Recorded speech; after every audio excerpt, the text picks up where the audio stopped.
아니야 나도 알아봐 줄 사람 그런 사람 찾는 혹시 있을지 수많은 말들 중에 말야 생각하는 찰나에 눈이 반짝 너를 발견해 입을 틀어 마셔 거짓말 못하겠어 나만의 소중한 마음을 모두 모아서 너에게 용기로 모든 날 보여주고 싶지만 시계 바늘이 12시 향해 빠르게 도착하려면 내 마음을 남기고서 갈게 꼭 찾아줘 우리의 미래에서 빙글빙글 빙글빙글 또또 빙글빙글 시계의 바늘이 또또 빙글빙글 빙글빙글 또또 내 맘은 업업업 나는 종이 울려 돌아가야 해 달빛 노란 물든 이 시간에 매일 아침 창문 틈에 햇살이 들이올 때 항상 널 생각할게 널 기억할게 반짝이는 날 잊지 말고 날 찾아줘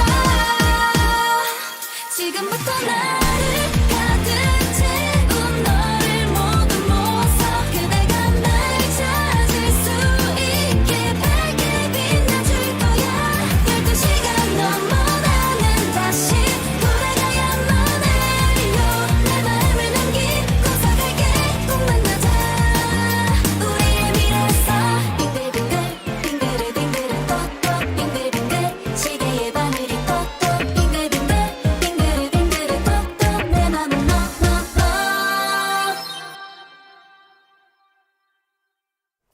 Good evening, and I hope you enjoyed the Bingle Bingle. We are back in the Dwarven Fortress of Keskalokil, where last Friday I tried to improve the signalling system for the dwarf swimming training facility so that it would have approach locking on some of its track sections. And also we turned up the combat difficulty, which may possibly have been a mistake, and thus lost about 20 dwarves in the next goblin siege. But we won the siege, so maybe it wasn't a mistake. We just need some more coffins now. Yes, and train them, teach them how to swim. But we do now actually have like a stockpile of goblin parts, which I should probably not put over there and should put somewhere slightly more convenient. And I think I, at possibly Simon's suggestion, should start investing in traps. In particular, I think I should have all along the edges of the water out here a quantity of weapon traps so that the goblins will probably not actually be hurt by them, but will, when dodging the large number of low-quality goblin weapons that are put into the weapon traps, fall into the river or the sea. Because that way they can dodge things without the things having to be dwarves who might get hit by goblins. So yes, that's definitely a plan, but possibly first we should get this minecart set up finished. So what we had achieved so the problem we had a week ago was that pretty much all of the signal sections in the minecart track were too short, such that the entrance tracks, the entrance pressure plate, axle counter, though it only counts to 1, hadn't cleared before the exit one got triggered, and because of the way the fluid flip-flops we're using work, that left the track circuit showing occupied when it shouldn't have. And for some of these we've dealt with that by slowing the minecarts down a bit. For others we've dealt with it by arranging that the exit signal gets held at red until the entrance pressure plate releases. And that deals with 4 out of the 5 signal sections in each of these loops.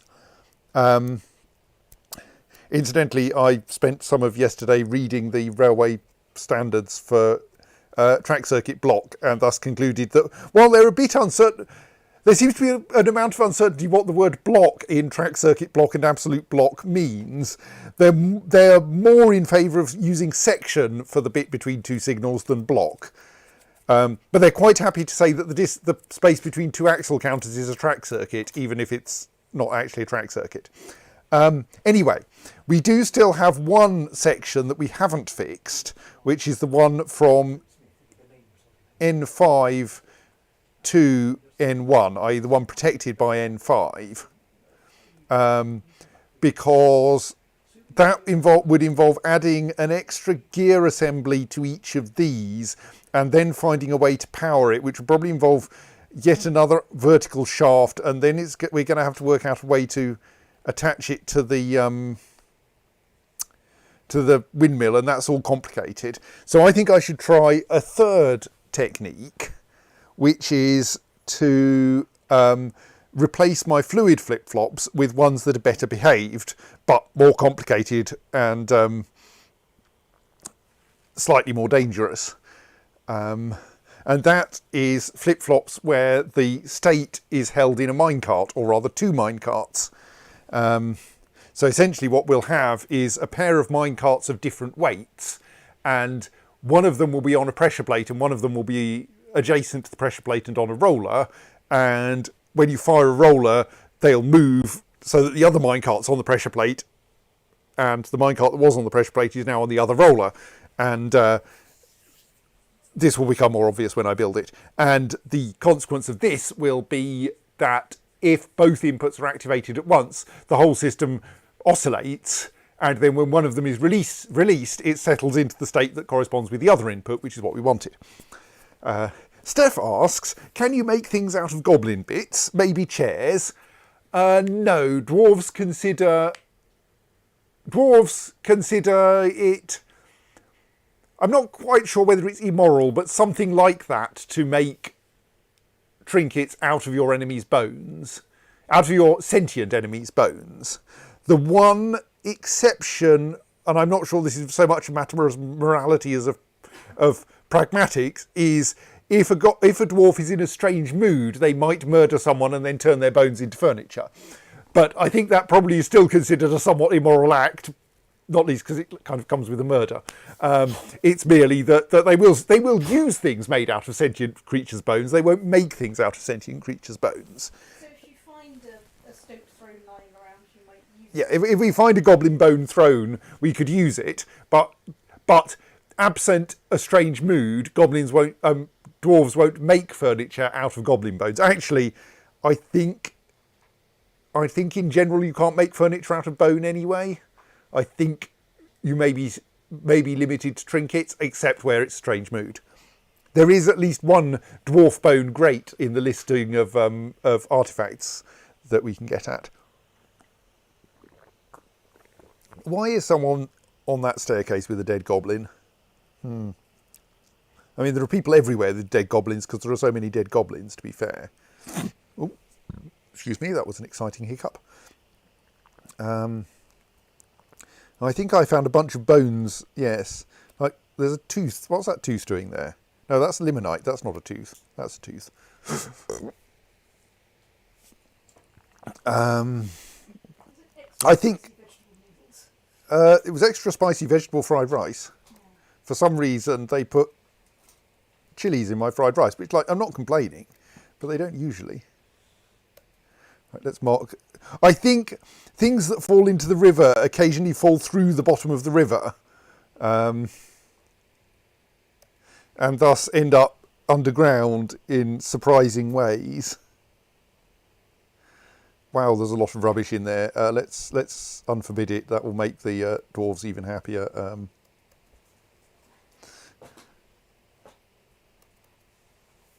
I mean, it's not surprising that the unfortunate dwarf who got sucked into the drainage system didn't survive the experience when you look at what landed on their head shortly afterwards. Hello, would you like several suits of armour and a spear and probably several dead goblins?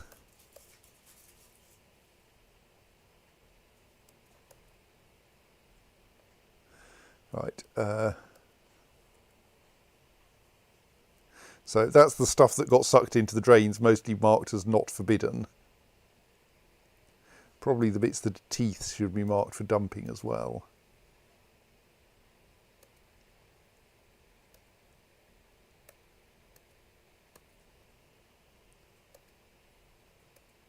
At least some of them.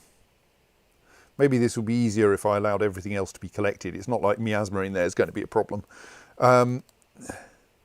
Right, our booze stockpile, our reserve booze stockpile, despite the fact that, is that also a temple or something? I can't remember now. Yes, also an unallocated temple is now also our booze stockpile. But it's apparently, no matter how much I enlarge this stockpile, it still fills up. Let's make it even bigger. We could extend it all the way down here, couldn't we?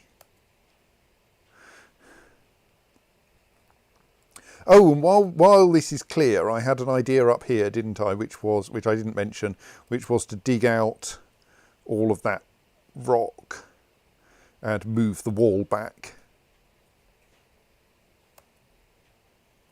because yeah, that's set at the correct priority, because that way we can get a bit more gypsum and also clean up the edge of this room.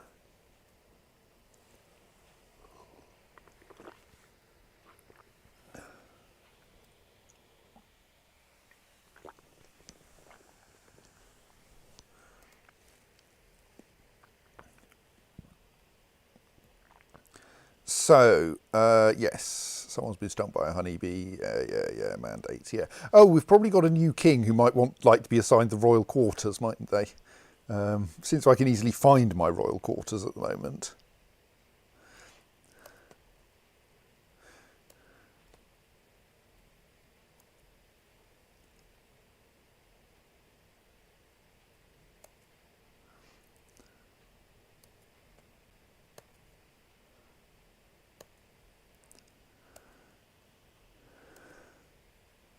There is something to be said for making the royal quarters easy to find. Right, that will cheer the king up a bit.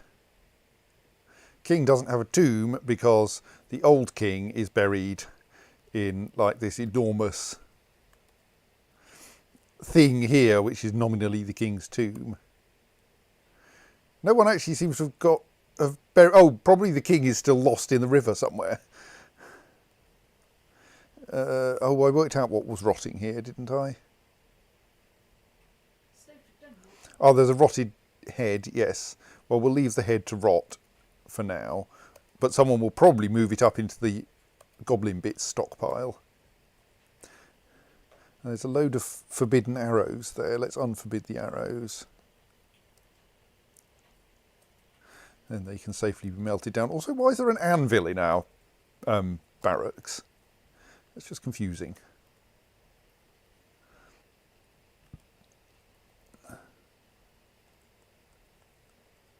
Right, so about that system for that new style of flip-flop, we're going to need some minecarts that are not the standard weight. So we've got a lot of... if I type minecart in here, does something good happen? Yes. So all the minecarts we have at the moment are wooden. So I suspect they're all basically the same weight, 17 kilos. Which is quite light, really, if those really are kilos. Are they all precisely 17? No. Apricot wood minecarts are 29 kilos. Oh, mate, how much precision do we get in pressure plates? Like, if a willow minecart and, say, an oak minecart are actually measurably different weights, that might be good enough. You might be able to save making new minecarts. Do the pressure plates count as traps? I think they do, yes. Okay, no, our lowest threshold above 1 is 50. So unless we've got a minecart that weighs over 50, I suppose we could put stuff in the minecart, but that feels like a dangerous move. Wonder what the heaviest wood we have available is. It must surely be oak, given that lot. Okay, yeah, that one's heavy because it's full of water. So that weighs 487, but of that the water weighs 459, and therefore it doesn't weigh over 50. Right. So I think we need to make a metal minecart. Metal. And probably. I mean, I kind of feel that the canonical really heavy metal we've got is platinum, and it would just be amusing to have 2 platinum minecarts for this purpose. Not 10 platinum minecarts, that's an excessive number of platinum minecarts. But there will thus be a bit of a delay while we construct the minecarts. Well, we can build the rest of the system though, can't we? So I think we can take advantage of the fact that I've got these pairs of windmills that are powering the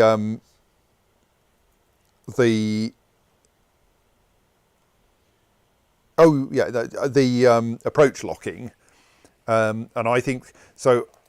I think those were at like 41 load when they were fully loaded, and we can, and I think the minecart flip-flops consume about 14, so that will fit in the 80 supply energy or power supply we now have. They're currently at 31 because the approach locking isn't active. Yes. So I think we assemble one flip-flop next to this windmill. Actually, 14 times 2 is 28. We could actually attach both of them to the same pair of windmills. So we could just have. We could put them around these ones, I think, with a bit of care.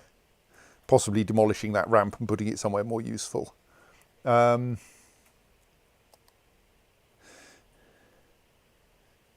Because they are 3 squares long, except they need a wall at the end to catch the minecart.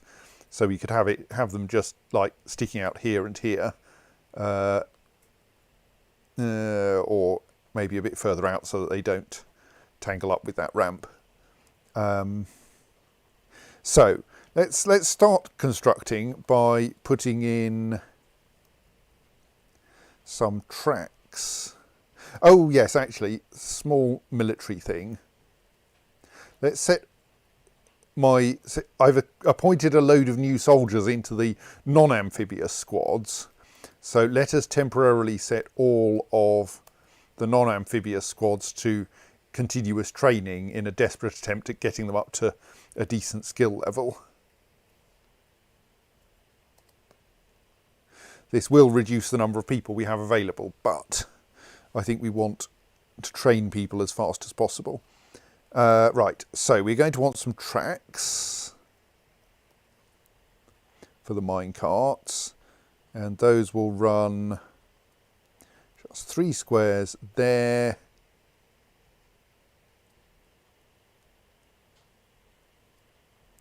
And 3 squares there. Am I running out of wood again? I really am. We're going to have to use a tunnel tube log for one of those, which will turn out a weird colour. More trees. See, this is why we don't tell the elves we won't cut down trees. Now I just need to find some that don't give us that useful fruit, because we are also running out of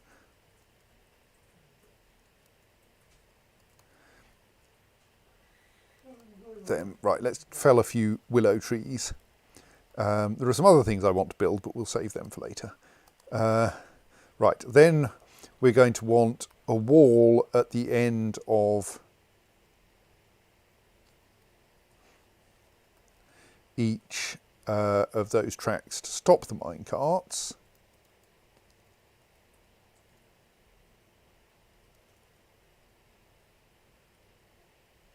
Let's make all of those out of jet.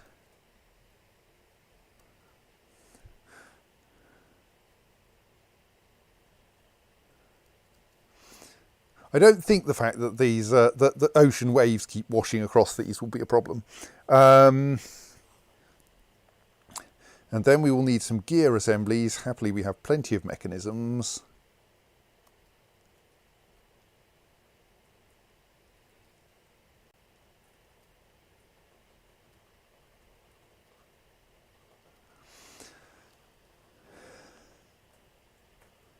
And then we will need some rollers. And the rollers do the kind of obvious thing. We have rightward rollers at the left end of each track and leftward rollers at the right end of each track.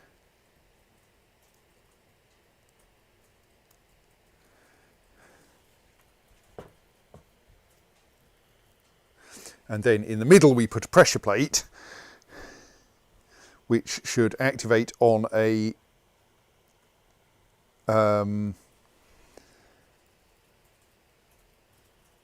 platinum minecart and not a wooden minecart. Right, let us quickly, well fairly quickly, iterate over this lot and dump all of the things that aren't heads.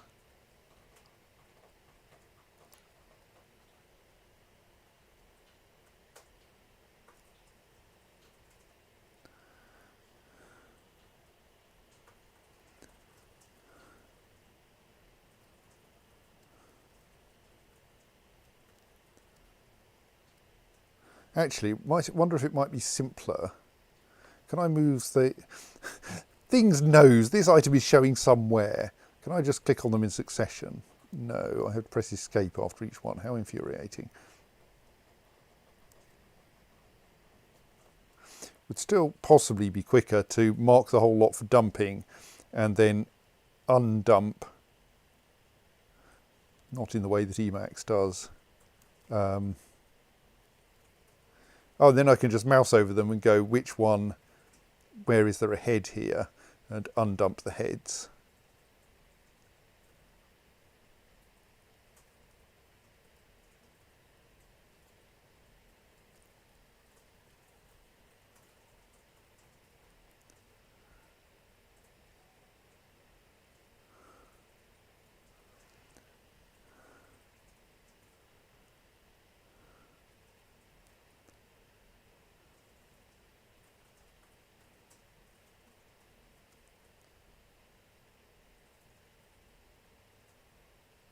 So is anything that's showing as white already, strictly we don't actually want to dump the worn out clothing, we want to sell it.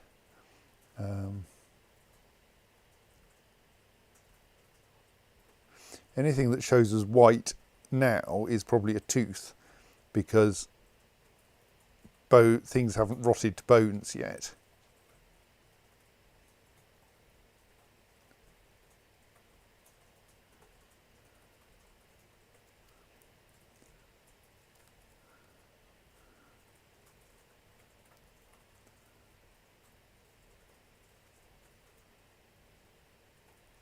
Oh, there's a head.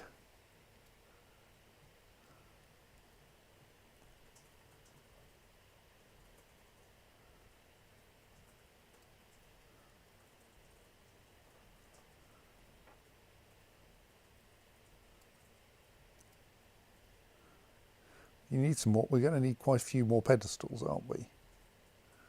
Right.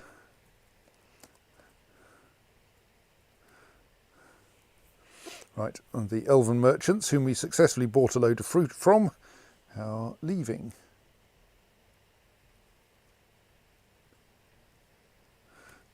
A beak dog beak might actually be able to be turned into something useful.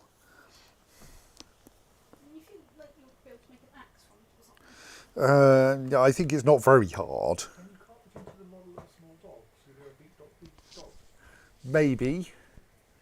A beak dog beak figurine of a dog, anyway.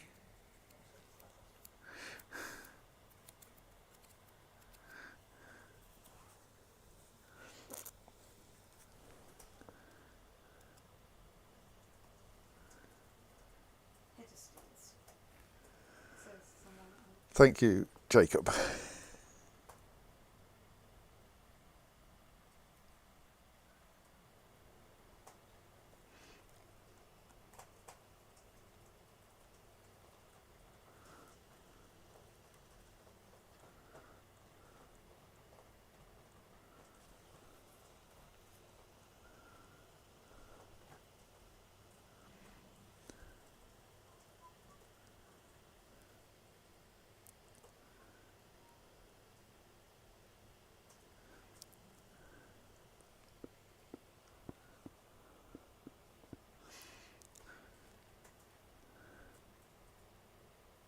Right, so that's all getting assembled.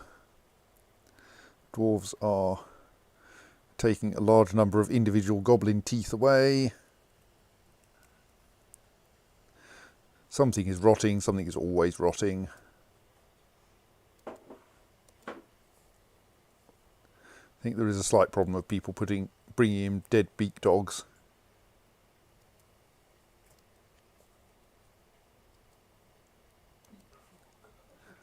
Which then have to be disposed of.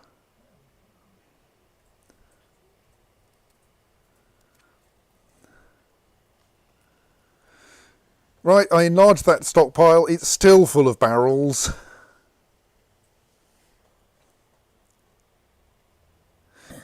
Some of which appears to be stored on top of staircases. I'm a little worried by that.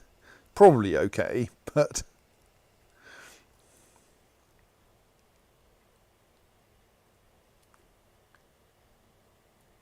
I think there may be things rotting in the butcher's shop as well, where we haven't quite managed to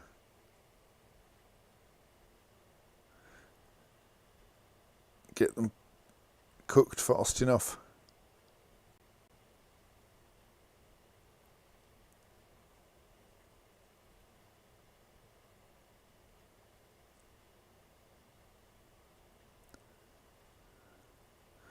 I'm wondering why has that not got properly put into the correct stockpile, though. I should investigate that. Like, Trying to work in about 5 lines of screen rule, that's airspace above. yes. The new UI is, in certain respects, not very good. In some senses of some words.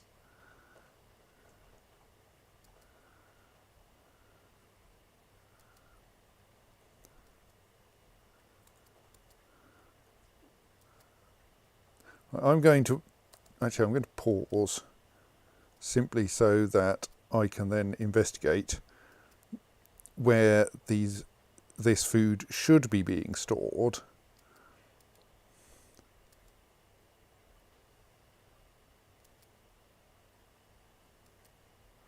Because there is quite a lot of it.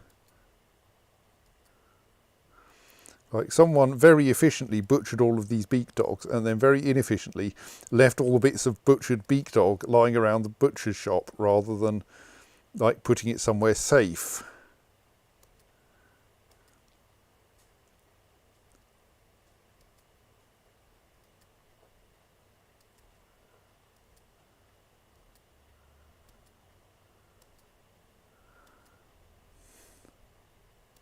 I mean, I suppose it got you some butchery practice, but...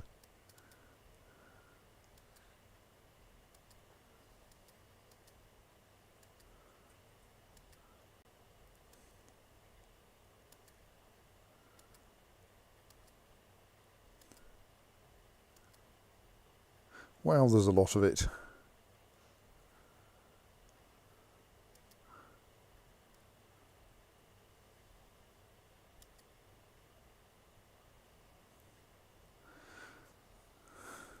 Also, we should find some way to put those gizzard stones. So, that's the ingredient stockpile. Yeah, the ingredient stockpile seems to be full of plants. Do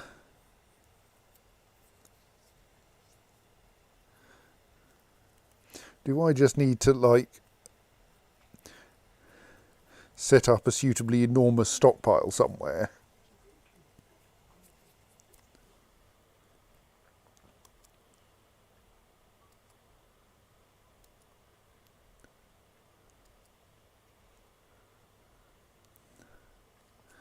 Actually, let's make it even more enormous.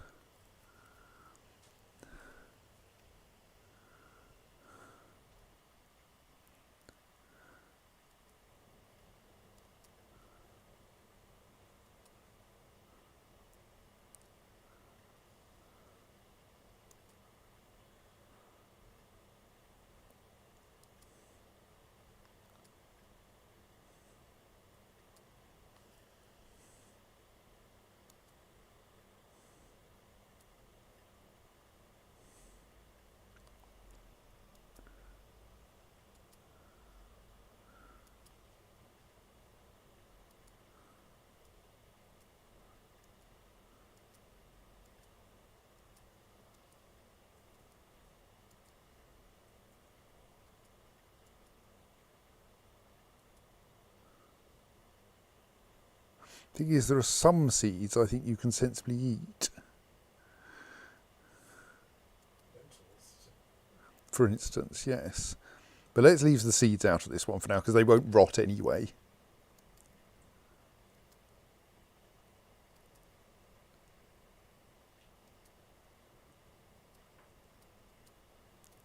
Let's make this a fairly limited one. No. I mean...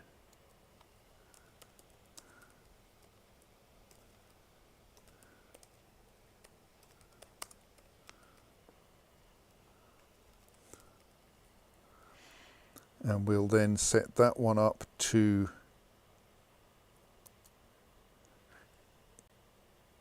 give to that ingredient stockpile.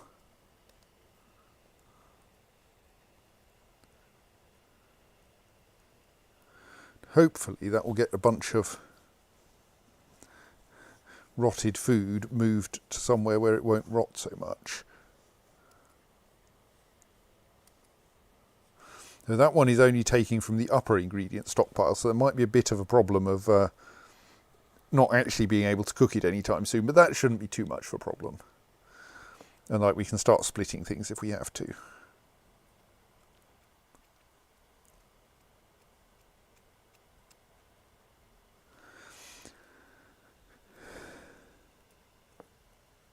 And then I think we should also make a stockpile down here for even more booze. It's what horse want, what they really want.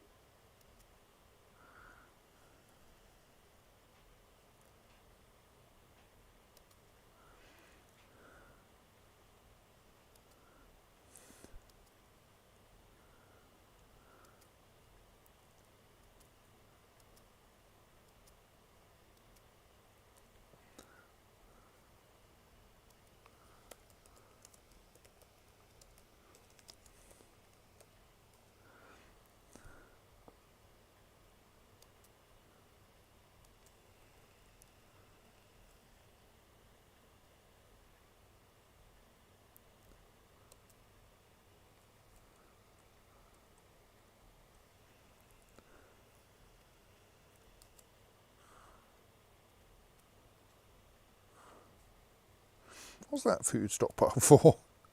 Oh, that was the special cheese stockpile, yes. When we bought cheese. That should also be set up to give to the ingredient stockpile. So possibly it should also directly give to the kitchen, because it's fairly near the kitchen. And we should also make the reserve booze stockpile give to the main booze stockpile.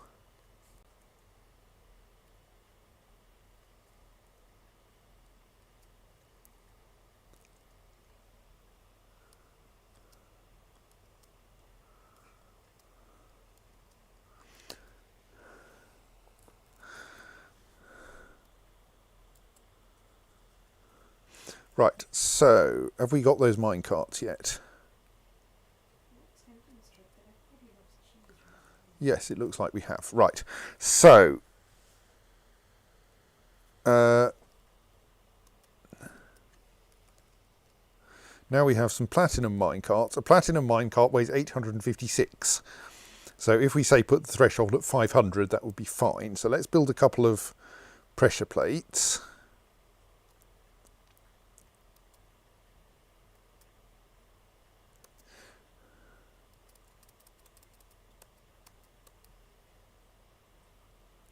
One at the centre of each of those tracks.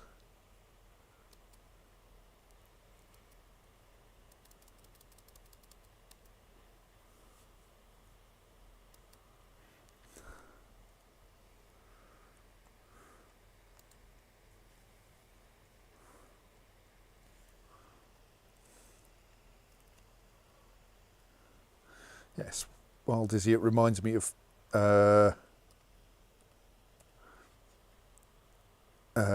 coffins. Let's install any that we've built recently.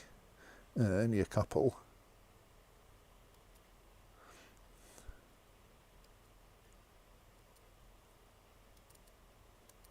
And make sure that one's designated as a tomb at least, which will start getting things buried.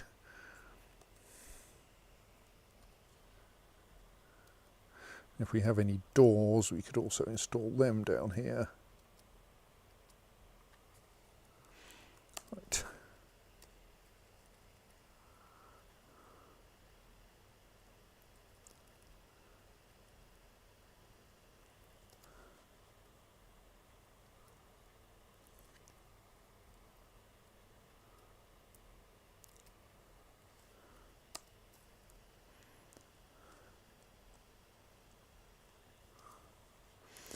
We now have a bunch more goblin parts here, which are not marked for dumping, so let's do the same thing we did last time.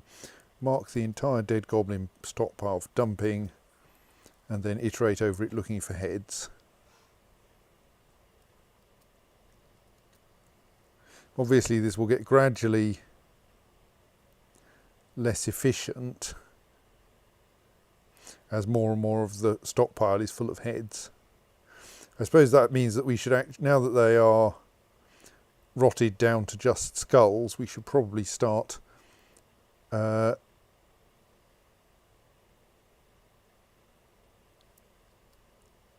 making some pedestals to put them on.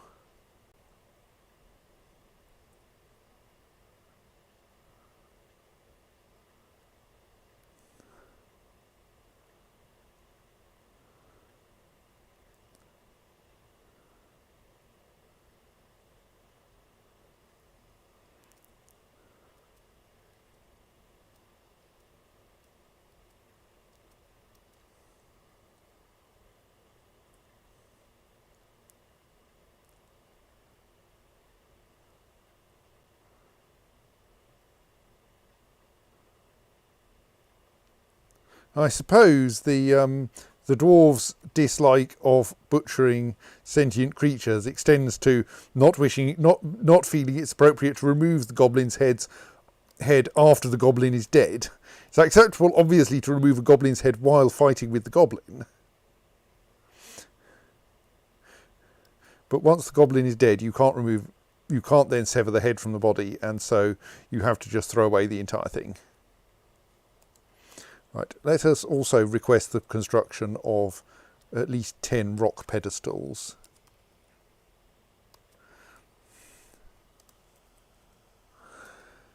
Right, so we are going to need the usual. We want these gear assemblies to, as usual, be disconnected when the thing linked to them is active, and so we need to toggle the state of all these gear assemblies. So time for another temporary lever.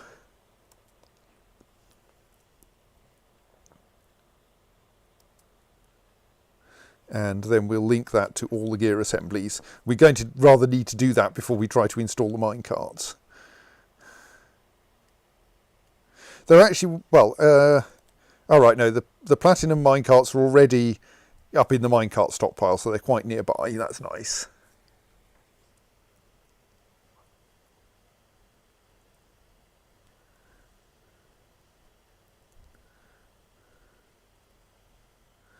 Right, the dwarves should now clear out the rubbish from the goblin stockpile and move another batch of rubbish into the goblin stockpile. I'm sure this will be efficient eventually. Is there more rotting flesh in here that hasn't got properly filed? Yeah, no, it's still being marked for dumping. No. Right, we are storing a bunch of bits. This is the deep booze stockpile. There's this army of dwarves coming into it with barrels of booze.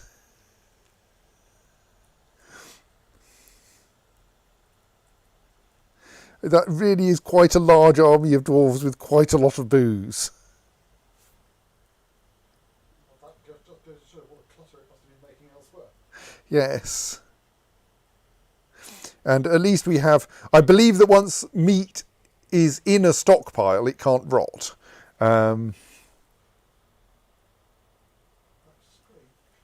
Yes. I mean, dwarves do have kind of refrigeration technology in that Nethercap maintains a constant 0 degrees Eurist, whatever the... not 0 degrees Eurist, 0 degrees centigrade, some stupid number degrees Eurist, whenever the... whatever is going on outside it. And so if you store something in a Nethercap barrel, it really will be properly refrigerated, albeit that it's unclear where all the energy goes. I mean, Fort Fortress has some trouble with conservation of matter. I think energy is... Yes, it's true. The fact that it can't conserve energy is nothing compared to its inability to conserve mass. With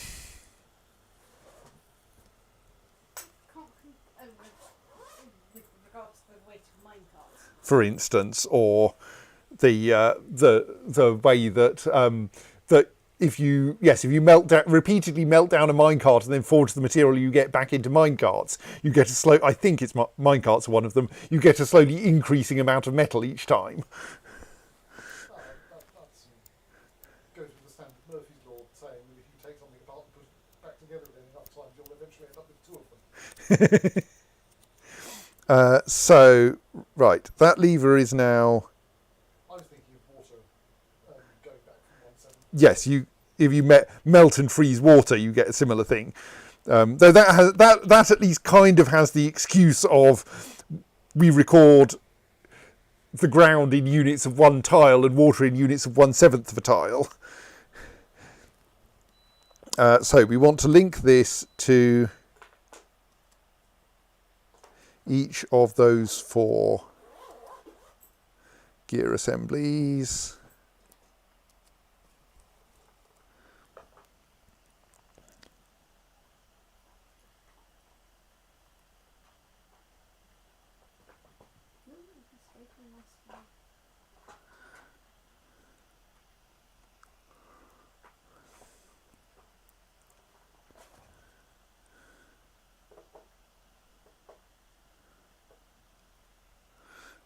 The number of things at the bottom of this hole must be utterly ludicrous now.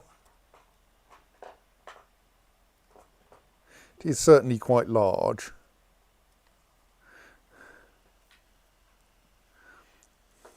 I mean, some of them I think will actually rot away entirely.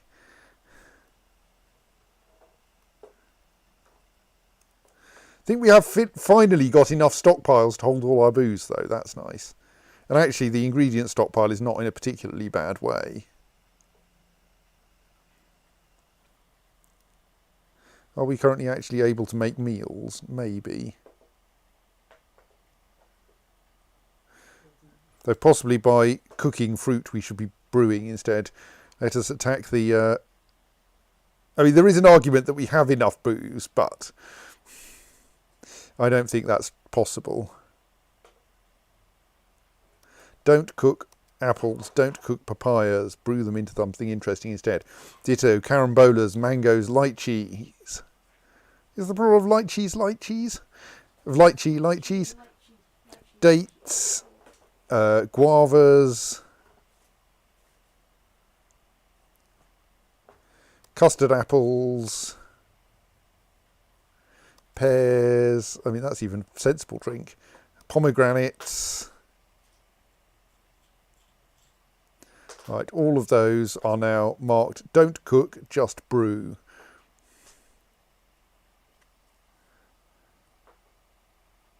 Do, on the other hand, cook all the hazelnuts. Let's check.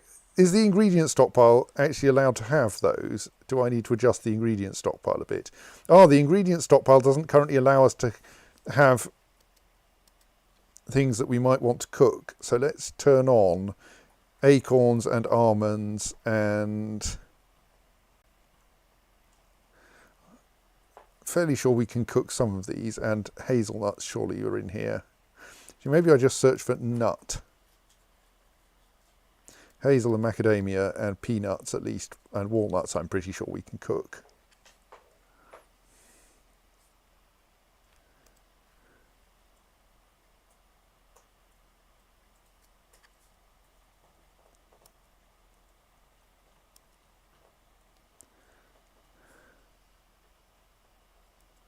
Is there something going on with the brewing jobs then? We're brewing something. You're still out as to what, but probably doesn't matter too much to the dwarves. Right, so the dwarves are linking up more things.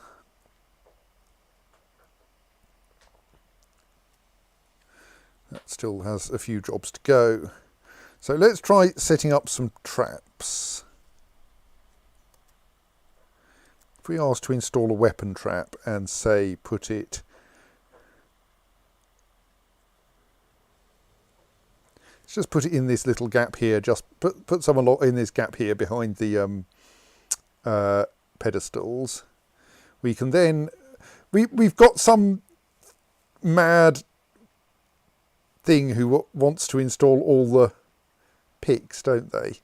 Wanted us to make picks for a long time. Okay, how do we add these then? I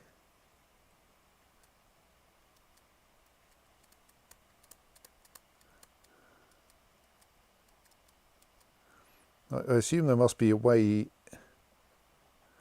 that I can sensibly select them. I have a done button, which surely I can't choose at the moment because I haven't selected anything. That doesn't do it, that doesn't do it. Where is it? Is there somewhere I can click on here that actually has an effect? The arrow keys just move me around there. That allows me to search, but that's not very helpful. Without the S. Yeah, right, see, yes. I think Dwarf Fortress is thus wrong. I don't seem to be able to select any of the weapons, which is like going to make this difficult.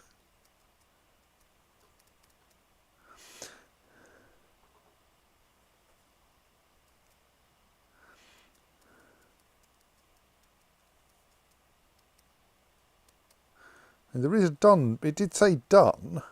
Well, I clicked on a bunch of stuff. Let's see if it was just invisibly selecting things for me, just to annoy me.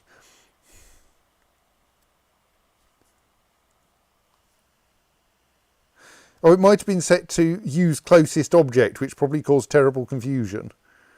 I mean, that's probably all right there, because the closest objects are going to be things the goblins have left behind. Well, let's see. We can always demolish that trap if it turns out to be stupid.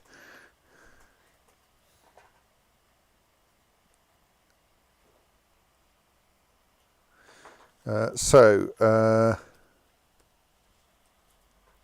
we actually got any select material after placement? We have actually got a fairly decent number of pedestals, right, good.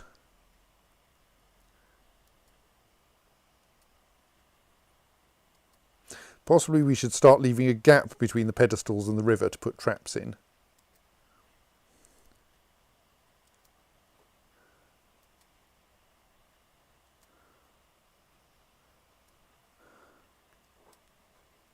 Yes, I missed. It's fine.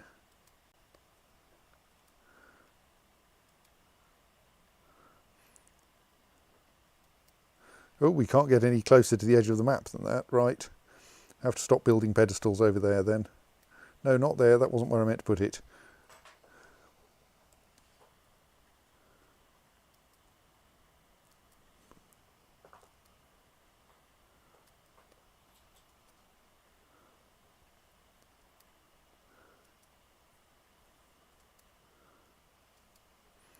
Right.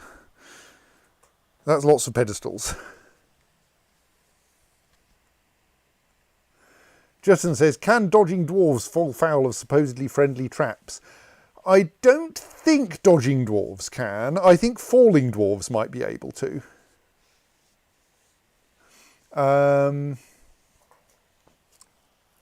So if they actually get knocked into the trap, they might be hit by it. But like, that's an advantage of making them all copper weapons, is that against a dwarf in steel armour, they're not going to actually cause very much injury.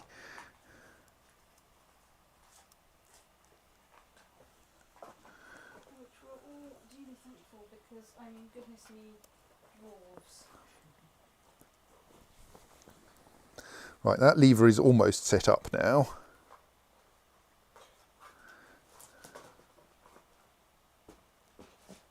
Now we can see a queue of dwarves coming out here with pedestals.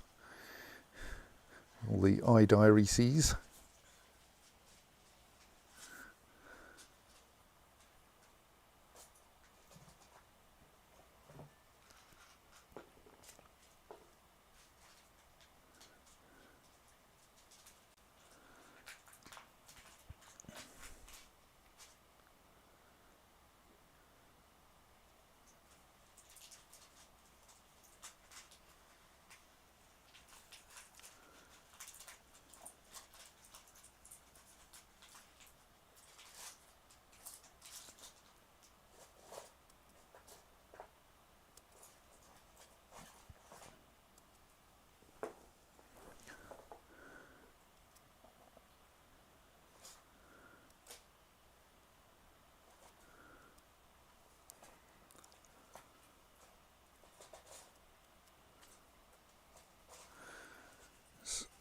Slowly burying the dead, burying our own dead.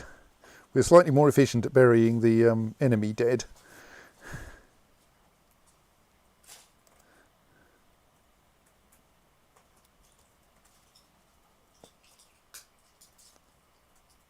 So let's find any heads that there are in here.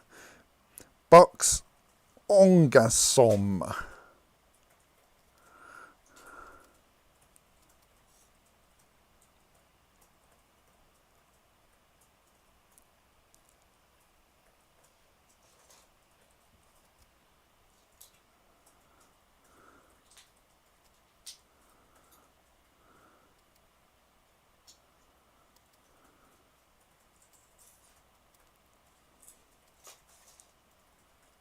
It's like that's quite a lot of heads here now. I don't suppose I can just type head in here, can I? No.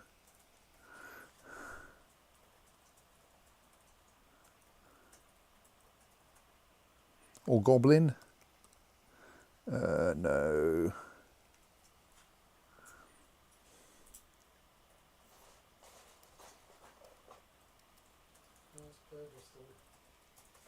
Thank you.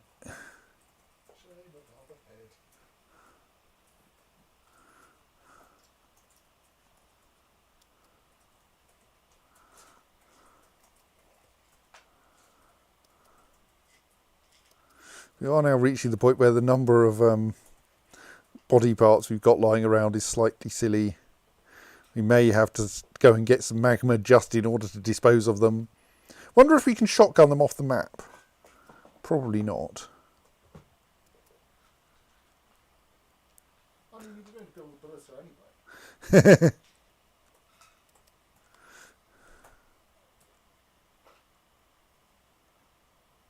Use the edge of the map with target practice and spare teeth as ammo.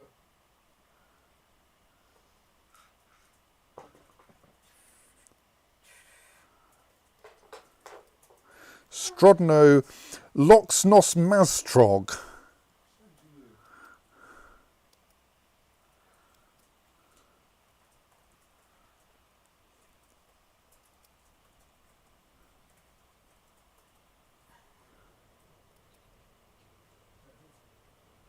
Oh yes.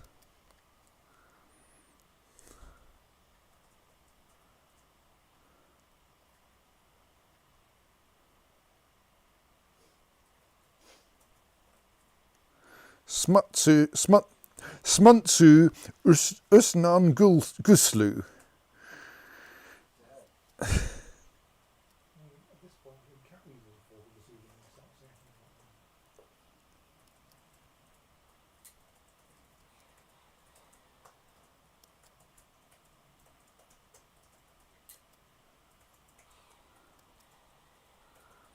I think I'm beginning already forgetting that surname. Ah, that one, wasn't it? Yes. Now we just need to find the head that goes with those. There it is.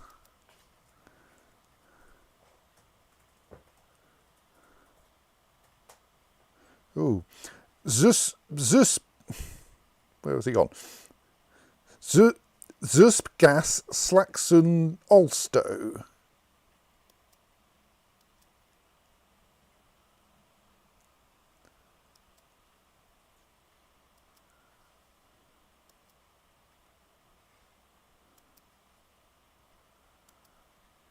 Names beginning with X are at least quite rare. I asked, how do I turn the screen locking off? I keep getting screen locking files. Tom answer. Set up a screen session, your screen will be enabled. Do this.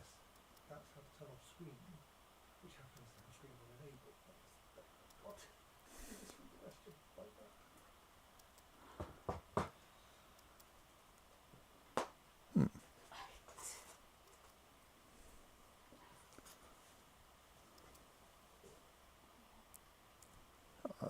No, it wasn't that Zusp gas.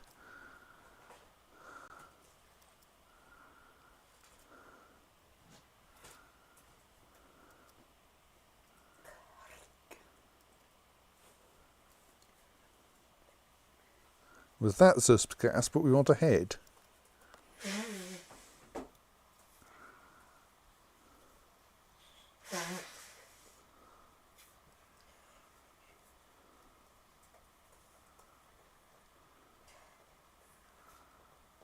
Did I accidentally leave that one marked for dumping, I wonder?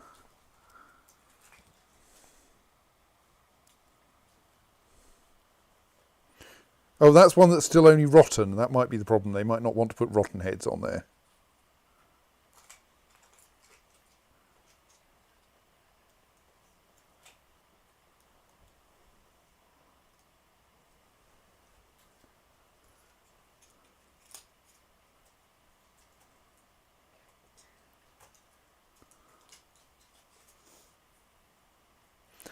Amksku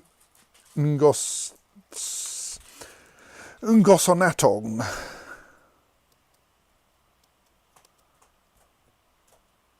This is a slightly silly process. It would be helpful, I think, and I don't think you can.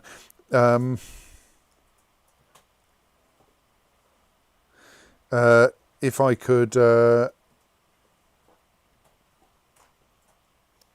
just select the item and say put this on a pedestal, rather than having to select the pedestal and then find the item to put on it.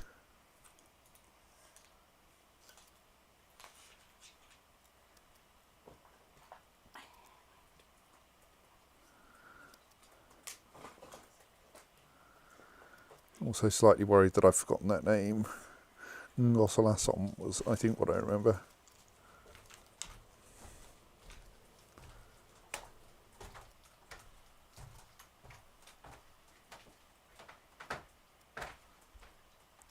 I'm losing the ability to remember goblin names, though.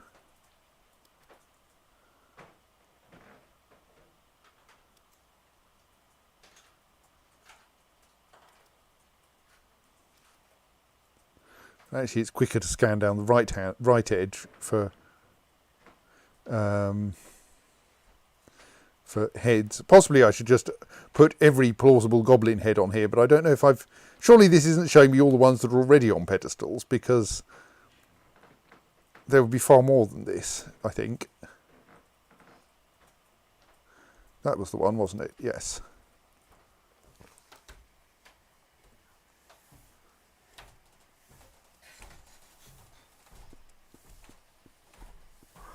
Cute stream.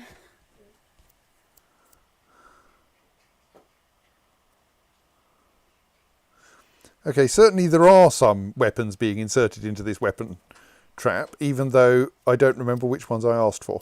I think maybe the choose closest item, like, activated and put all of them in. Right, that lever is now fully linked. Let's pull it. Oh, meanwhile, we'll just check the load on there. Yeah, plenty low enough.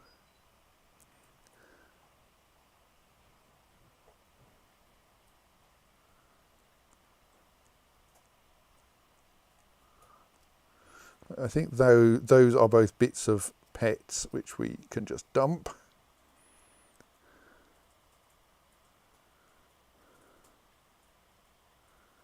Right, we can see the goblins are installing heads on various pedestals. That lever has now been pulled, so it can be demolished. And that means that now we can safely put minecarts on things. So I think we do that by creating a couple of trivial minecart routes, well, 4 trivial minecart routes in the end. Each of which has a stop in one of those locations. And oops, no, don't delete the stop. Each which has a stop with no conditions, because we don't actually want to push the minecart off, and has a minecart. And the left one in each case wants a wooden minecart, let's say, and the right one in each case wants a platinum minecart.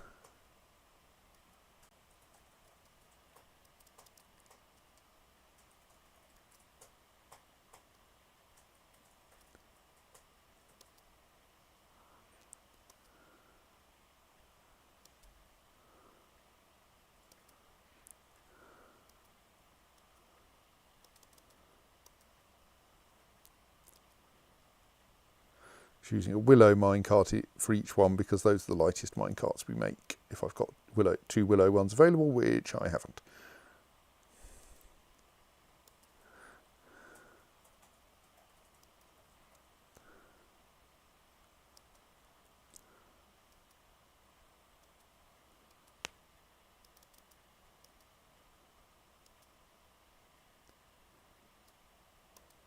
Right. So now those minecarts should all get hauled up to the surface and installed in their respective flip-flops. Then we are going to want to disconnect those 2 signals from their corresponding watery flip-flops, which we can most easily do by demolishing the signal gear assemblies, because there is no unlink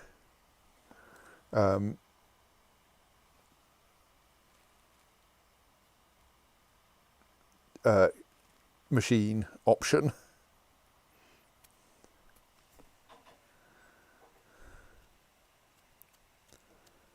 And we're going to want to link the inputs, but let's link the inputs after we've got the correct weights installed. But we should probably demolish also the N1 control levers, because there's not much point in having them control the old watery flip-flops, is there? We're not, though, going to disconnect the track circuits from the old watery flip-flops, because those are also connected to other watery flip-flops, and that will just get messy.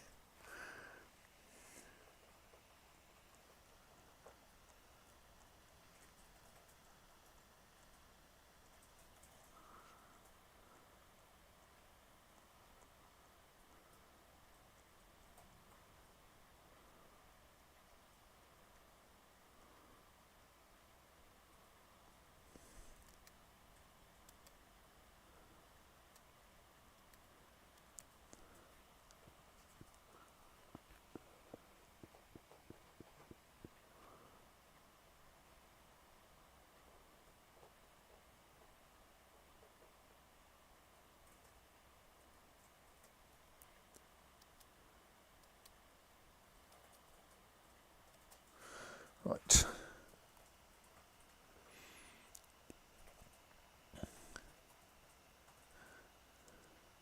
So those have been demolished, now we can rebuild them.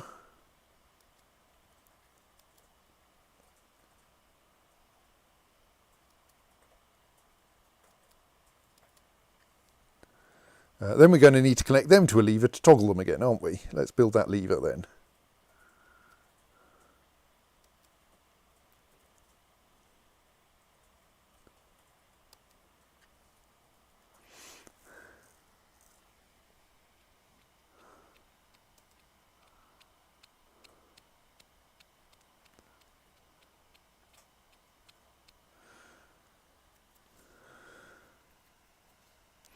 Right. Oh, we're going to want to rebuild those walls now that we've cleared out the gypsum. Slightly tempted to mine out everything along here, actually. Just for, like, tidiness. Remove all of the gypsum.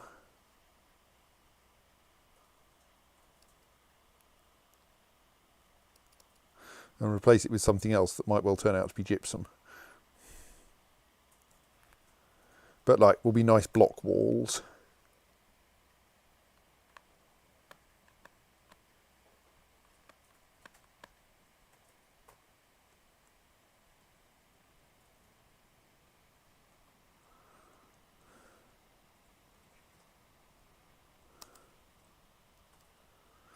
Well, is there still something rotting here? I thought I dealt with that.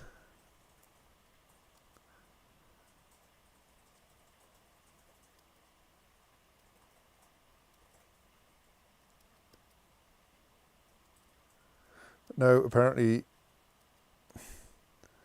the dwarves have not actually managed to file all of the beak dog components. It's two buttons in screen, just tab number. Yes, but I don't need to know the number. There's a single key to go from. I don't think. You tell me which window to go to.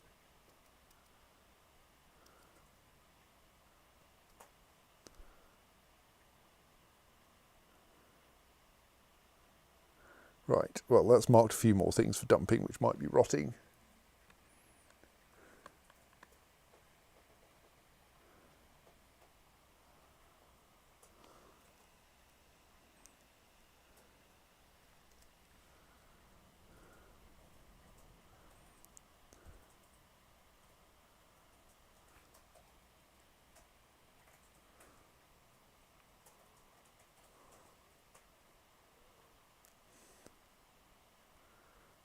We seem to be getting a very low yield from this gypsum mining. Oh, there's one bit of gypsum's come out of it.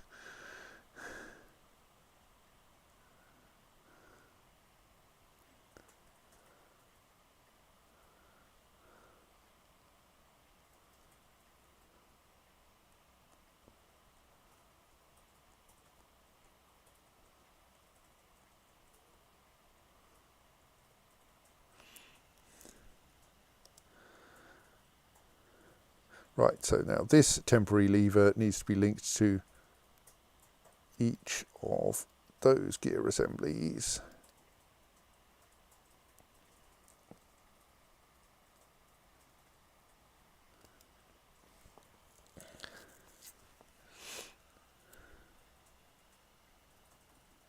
Right, now let's build, if we've got enough rock blocks. I suppose we could do it one square back. No, let's not. Oh no, heaven knows what that's going to build it out of. Don't do that. Oh,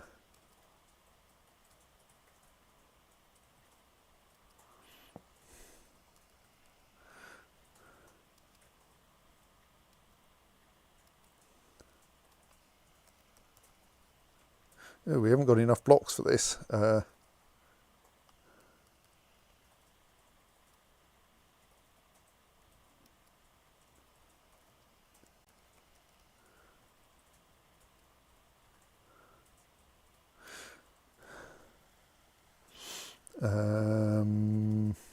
Do we need to get some more non-economic stone from somewhere?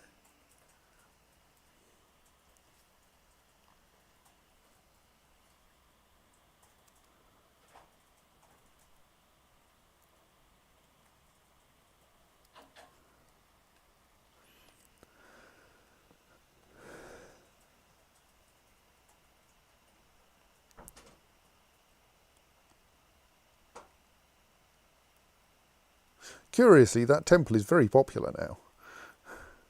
The one that's completely full of booze.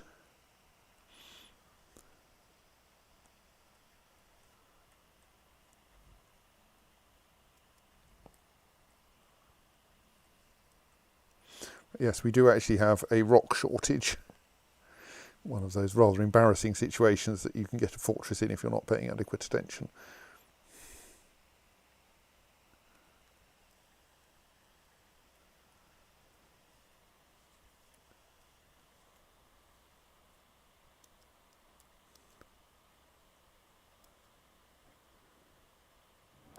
think some more space up here would be helpful. So let's also mark that for mining.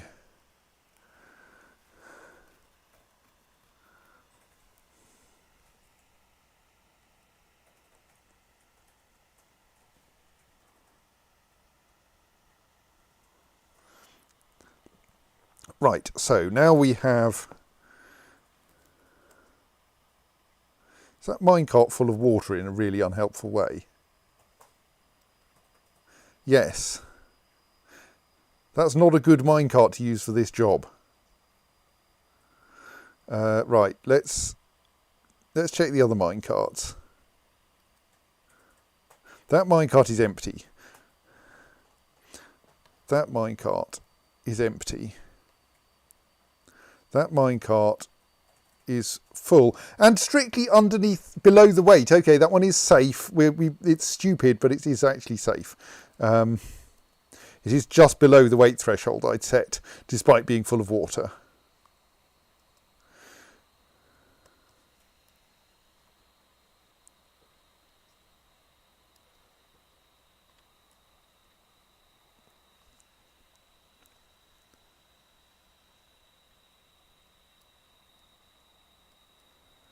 Do we have a work order open for blocks?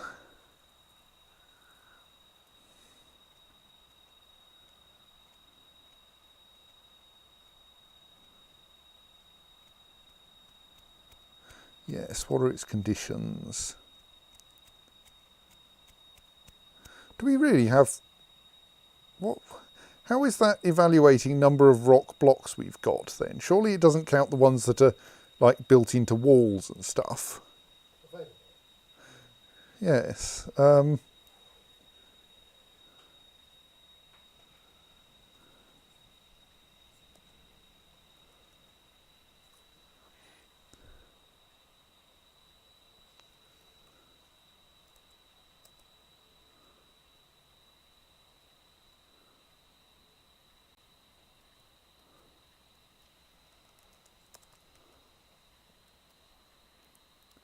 Let's have a temporary repeating task for making rock blocks, because I can't be bothered trying to work out why it's not working quite right.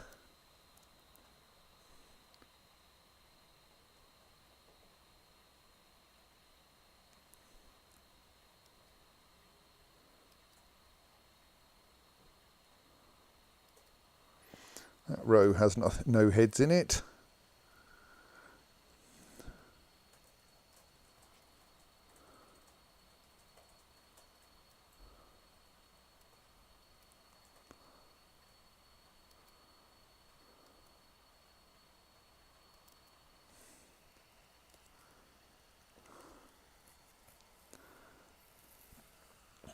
Right, so all of the flip-flops now have all of their minecarts installed.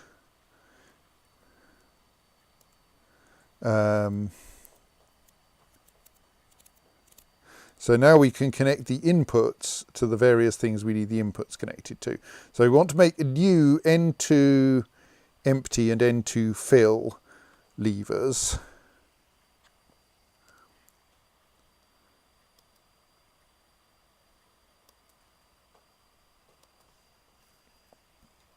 I mean N1 empty and N1 fill levers.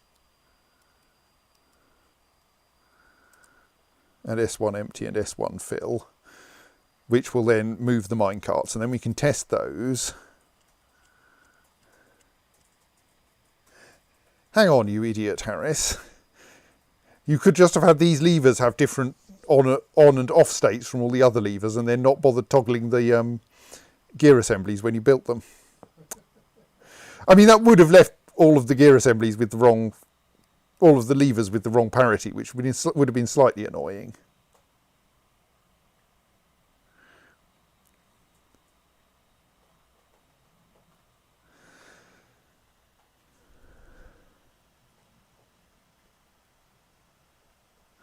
So let's name these gear assemblies actually. So this one will propel the heavy minecart onto the pressure plate. Therefore, this one is called N1 fill.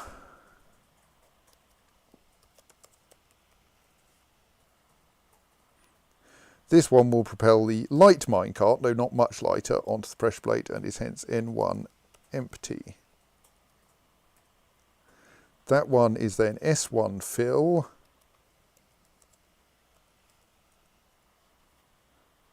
That one is then S1 empty.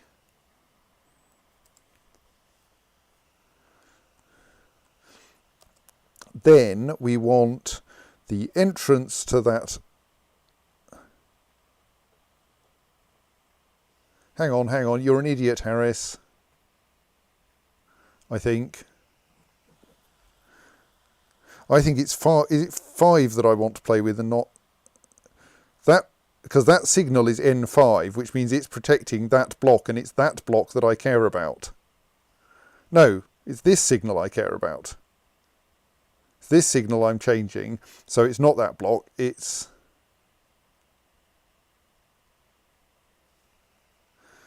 Ben gets terribly, terribly confused.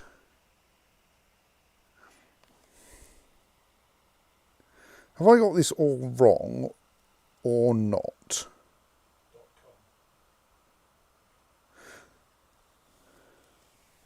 Maybe I just need to like build it and test it and see what happens. Because I think I may at some point be confusing entrances and exits from blocks. So I think I'm going to have to like think this through fairly carefully. And I've possibly dismantled the wrong bits. So, blocks are named after their protecting signals, as I recall. So that is the N2 signal. It is protecting that block, and that block is therefore N2.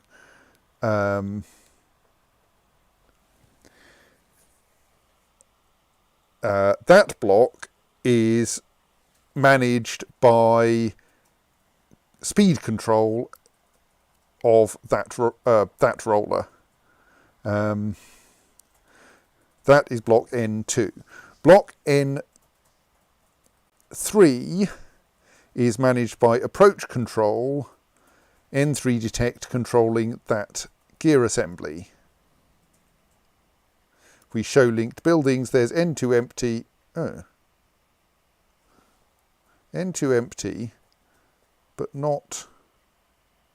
Does have a lot of mechanisms though. I think that is connected to that gear assembly, even though it doesn't say so. That block is N4, controlled by signal N4, and it is dealt with by speed control. N5 is the one that loops back around up here, and is the one that doesn't have is the one that doesn't have approach control on its input. But that's not what we do. We approach control the output. Doesn't have approach control on its output.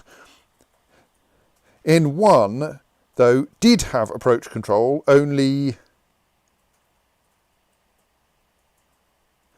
on its output. Only I've just demolished the levers. Yes, okay, the mistake I've made is I demolished the wrong levers. I need to switch the... I need to replace the flip-flops for N5 and S5, not for N1 and S1. Right. That's going to be a minor pain. Right, that means we need to drain the fluid flip-flops in order to rewire things to them.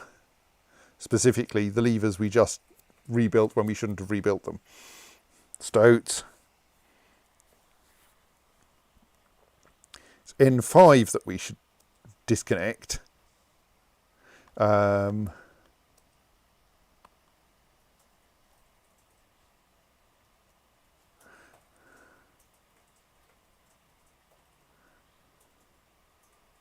because it's these ones which are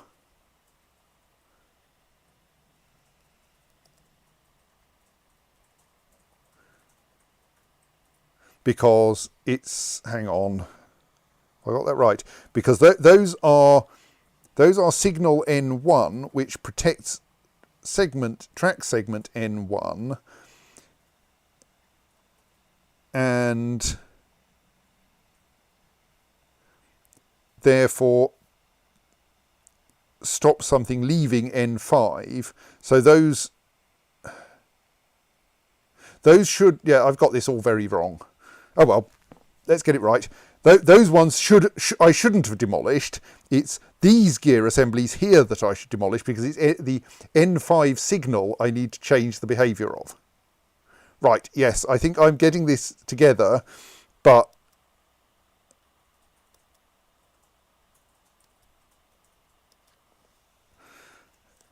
it's going to be a bit messy. I clearly should have chosen better nomenclature.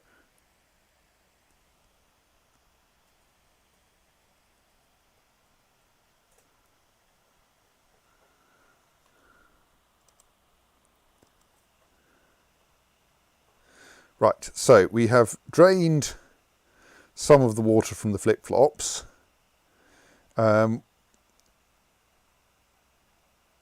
This is going to be a pain.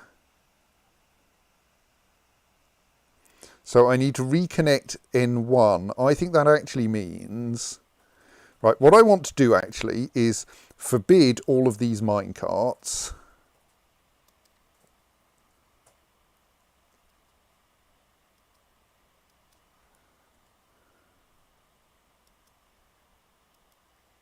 And then I can stop the dwarves trying to move them anywhere. I mean, that will stop the dwarves trying to move them anywhere. I can then remove their roots.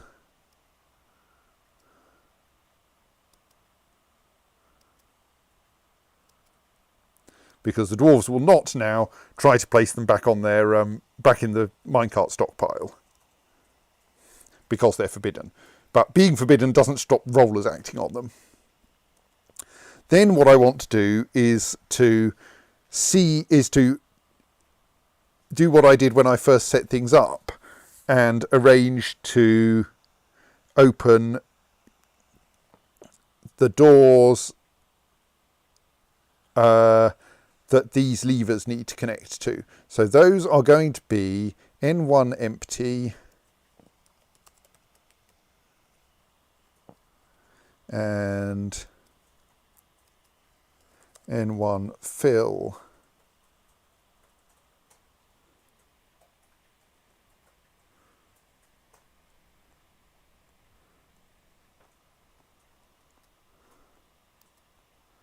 No, don't pull that lever. Don't pull it.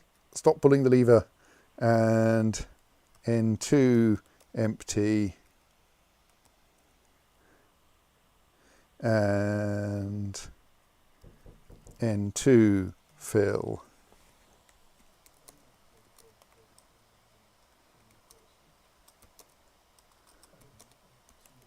One moment.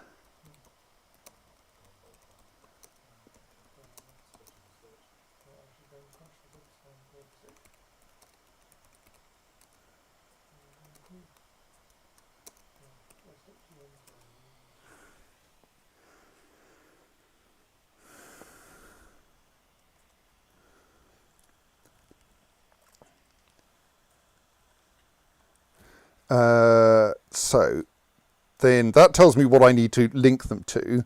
Then I just need to find the places to put the minecarts to open those doors so I can relink them. So that means, oh, there's still some tea there, yes.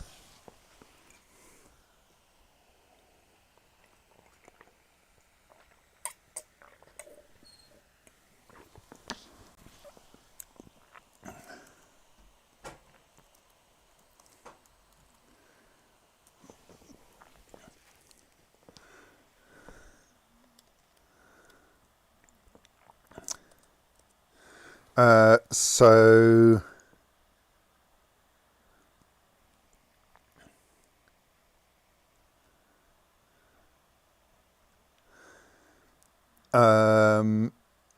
if I want to open the N1 doors, then obviously I'm going to need to place a minecart at each end of section N1, which is this one. So let's set up a temporary minecart route that has, as is traditional, a single stop there with a condition of never do anything and a minecart of who cares, and a route with a stop there which has conditions of never do anything and a minecart, and a route which has a single stop there with conditions of never do anything and a minecart, and a route. Good job, we've got lots of spare minecarts, isn't it? A route with a single stop there with conditions of never do anything and a minecart. Right, that should then open the necessary flip-flops so that I can rewire them in order to repair the damage I just did.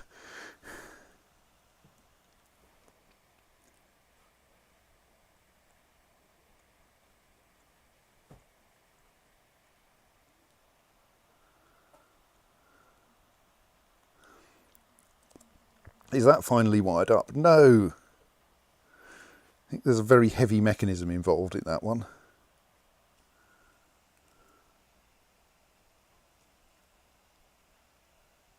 Right, so minecart's getting installed. Looks like even the correct doors are opening, so now I can reconnect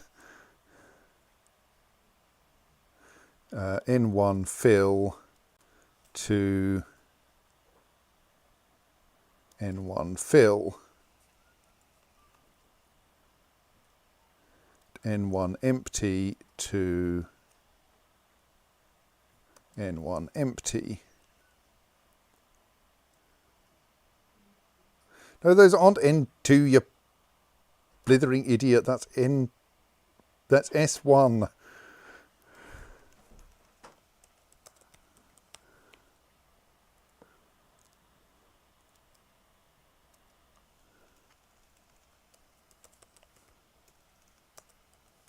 Right, try that. Wait until those minecarts get fully installed.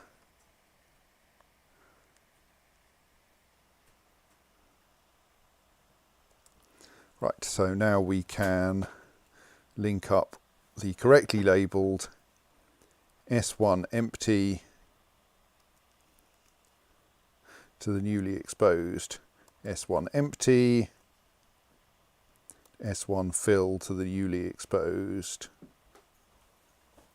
S1 fill.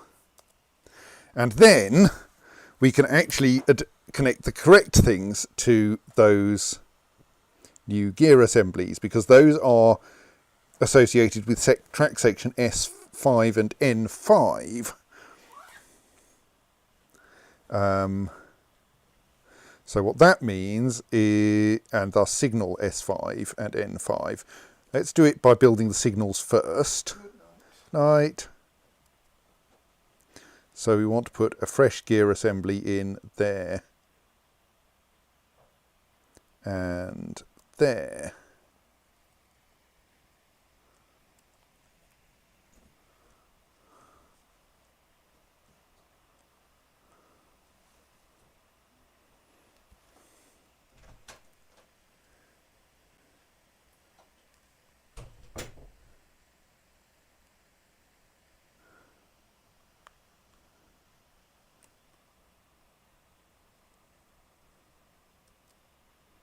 Got a bunch of damp stone apparently. Oh yes. Yes, that's why I don't enlarge the spaces down here, it's because it turns out that they're directly under the sea, and so they immediately get mining them immediately gets cancelled, and I get bored.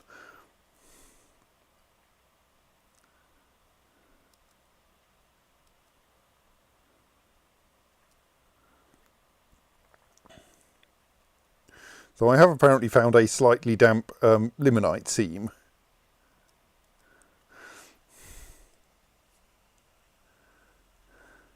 Whereas if you mine things out down here, you just end up with rock because it's not wet.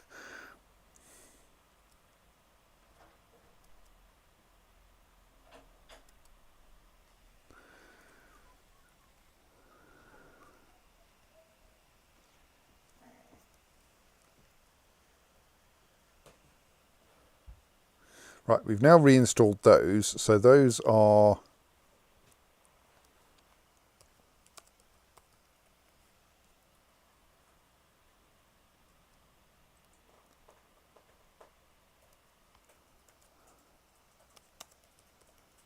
the new N5 signal and S5 signal. Those, of course, as is traditional, need a temporary lever.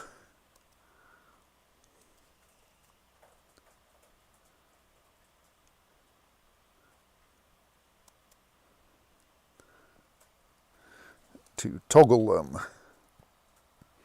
They also each need to be connected to the corresponding flip-flop. So that is now not connected to anything, and thus should be renamed N5 state old.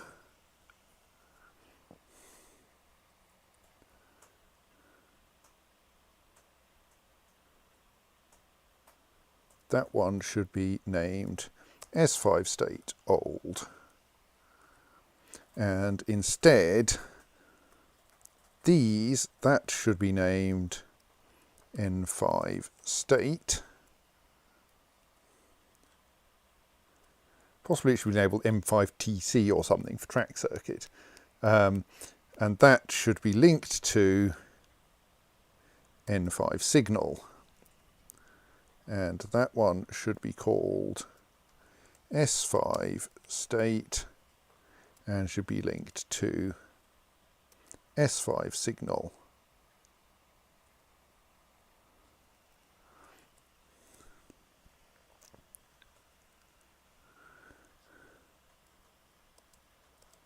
And then similarly we should demolish, well, I mean, we don't, yeah, I'm wondering actually, should I build new levers first and just test everything? Yeah, let's build new levers and check that I haven't got it completely stupid.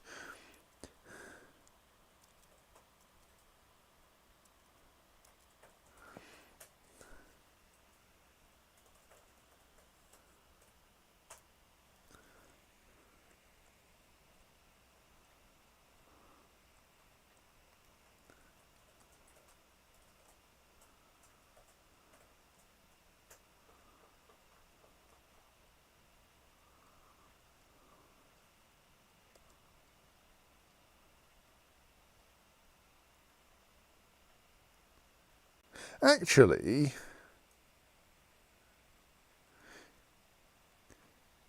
I think I can link to these while they're occupied, so I don't need to muck around toggling things. Cancel. What I can do instead is move the temporary minecart route, or rather create a new temporary minecart route. Oh, that's not limonite, that's native gold. Well, let's mine at least some of that then. Previously, the nearest native gold we had was like 70 Z levels down. Right, I think then we should move the two platinum minecarts onto their sensors. So let's, while we're paused, unforbid the platinum minecarts.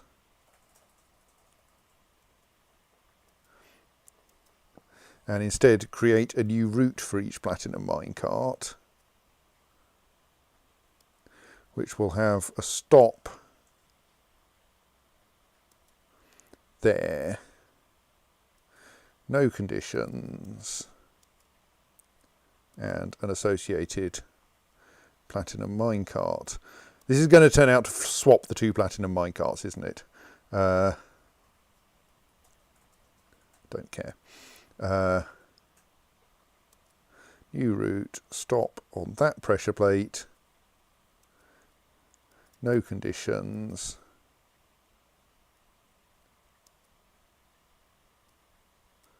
platinum minecart.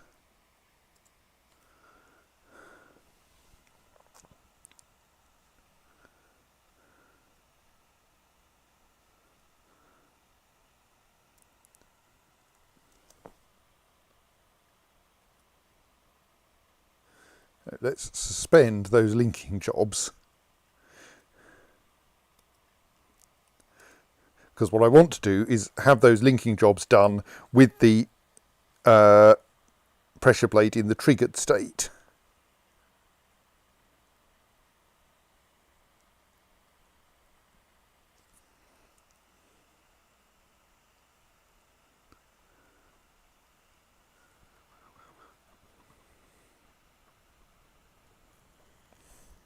Let's just go over here and investigate goblin parts for a bit. There's a head. We still haven't found that one in the list.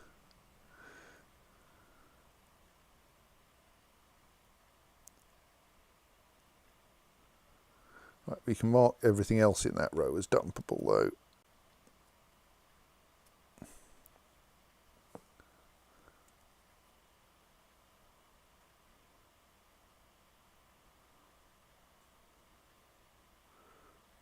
So Gosru Snangongangongangongangong.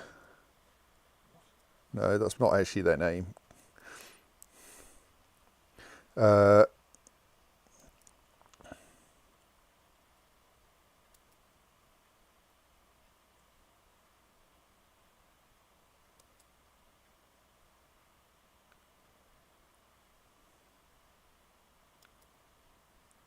want to find their head in this list.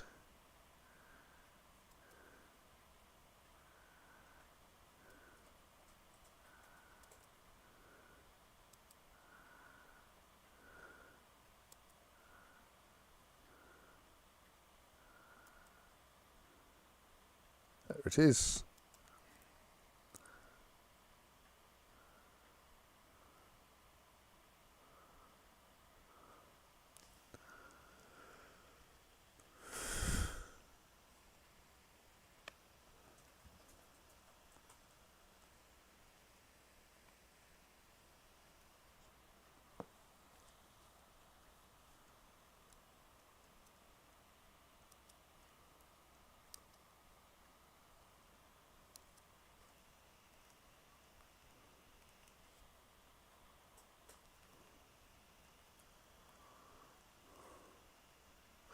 Right, so now both of those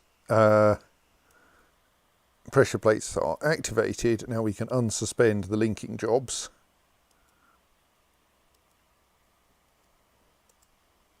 And actually we can reforbid those mine carts.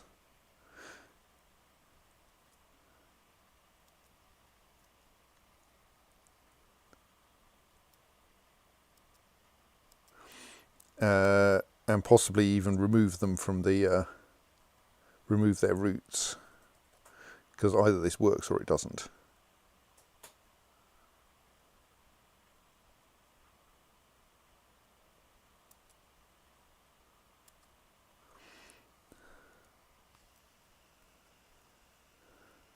So okay,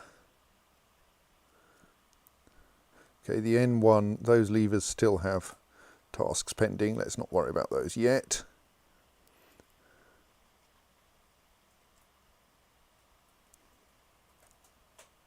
So then that is going to be, those are the old N5.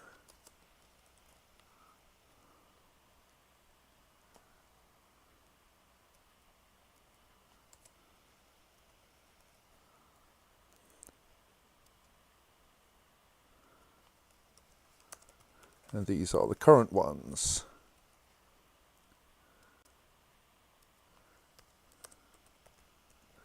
Right, and then empty wants obviously to be linked to the one that pushes the wooden minecart.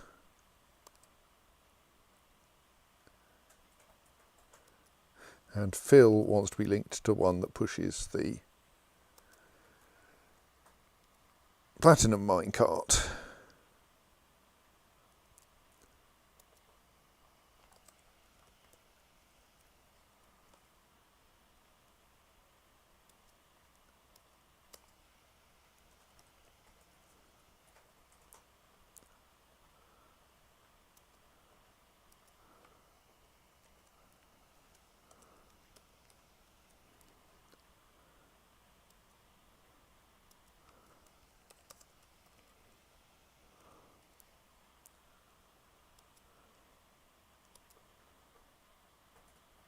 Similarly here, wooden minecart and platinum minecart.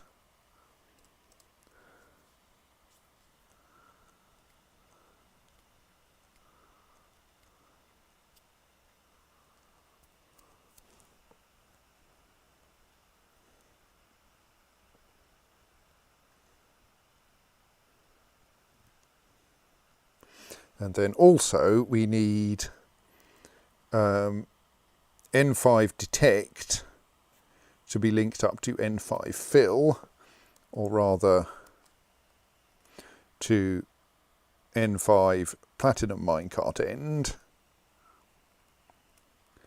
and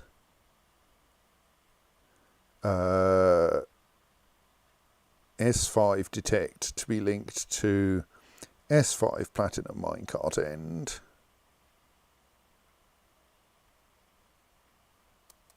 Those ones are named incorrectly, of course. That should actually be S5 fill.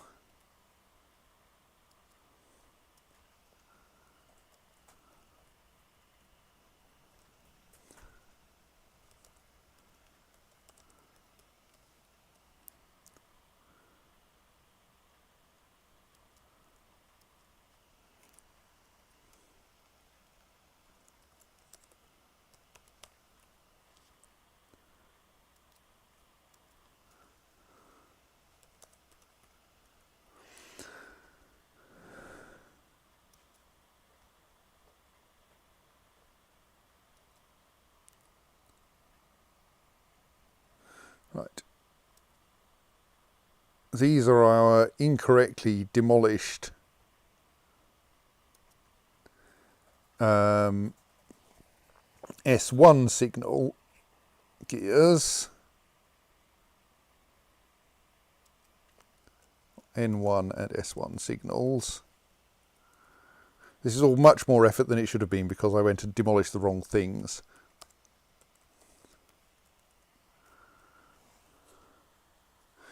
Oh gods, it's a Cyclops.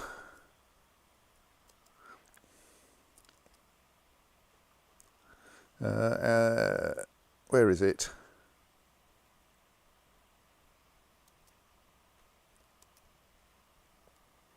Right in the southwest corner of the map. Okay.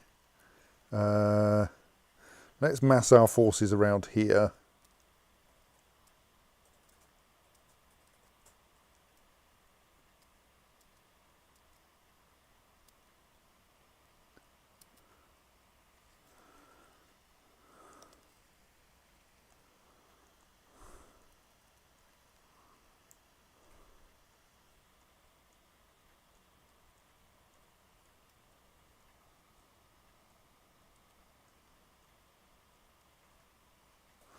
Right, so that lever has been operated and has thus disengaged those.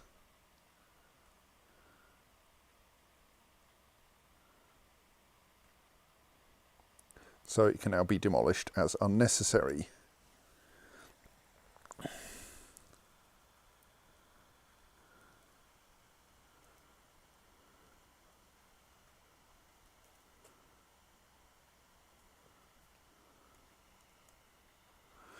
the military dwarves are heading for the surface reasonably swiftly. Actually have them mass a bit further north because I'm a bit worried about this Cyclops.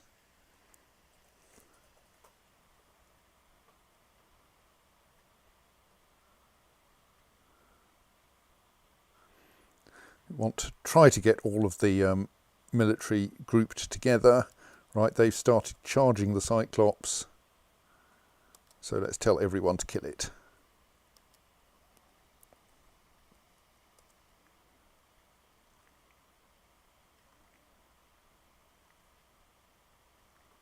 Because fundamentally, a quantity of well-armed dwarves are quite capable of taking out a Cyclops.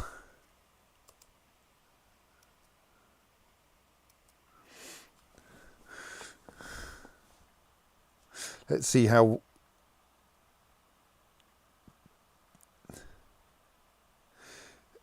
we did. We got a bruised spear dwarf there, who promptly stabbed the Cyclops with his spear, fracturing its bone.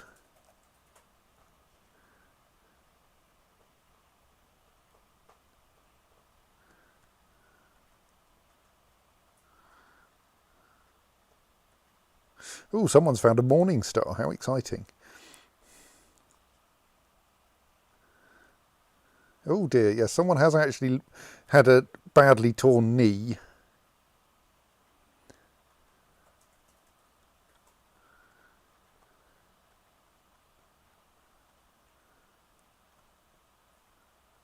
But that's it.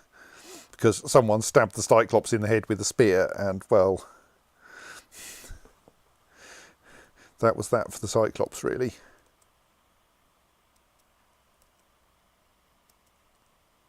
Please dispose of the Cyclops corpse.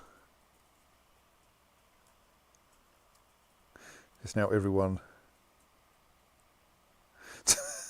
Okay, whatever you say, Torvald Orenfesh.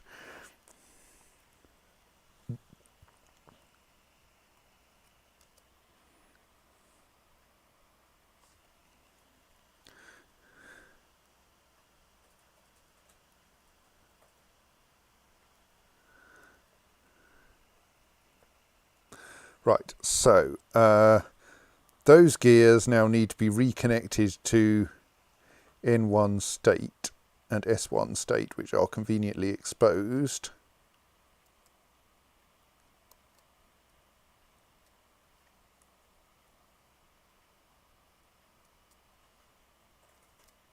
Why does the link plate button not do anything?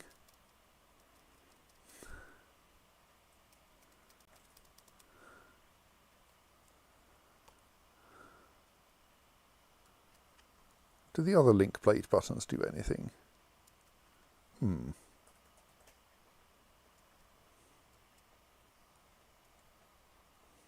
Some of them can be linked, but not these ones. What?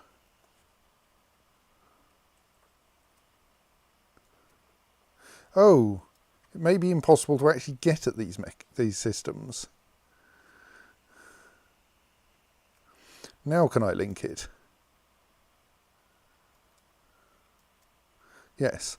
Right, so that's S1 state and therefore should be linked to S1 signal. It's N1 state and should therefore be linked to N1 signal. We could demolish and recreate those state pressure plates, but it's not like we have a shortage of mechanisms at the moment. On which subject we do need to finish walling off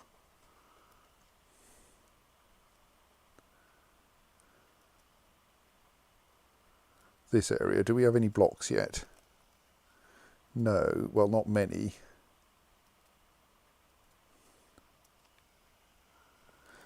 I suppose we could just construct the rest out of porcelain bricks, of which we do appear to have adequate. Sod it, porcelain.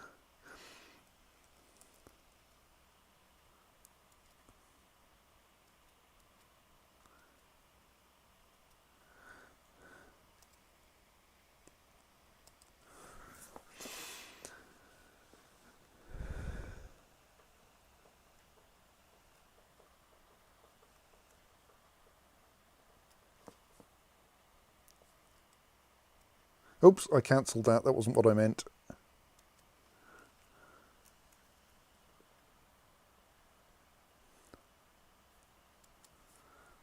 What I meant was to unsuspend it, because these got suspended as a result of all of the relevant things being inaccessible, because I was a stoat.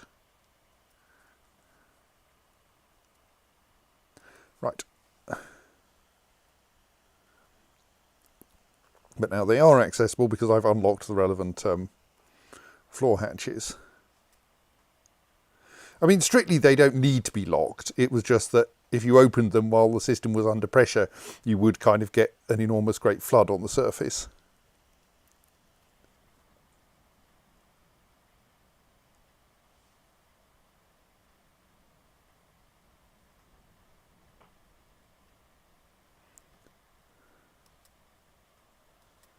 Let's dump that row. There's nothing worth having left in there. Meanwhile, have we got any more coffins yet?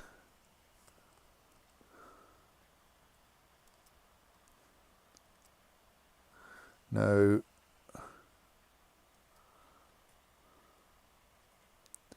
There are still plenty of wooden caskets to be made, but I think all of the trees have fallen into the river.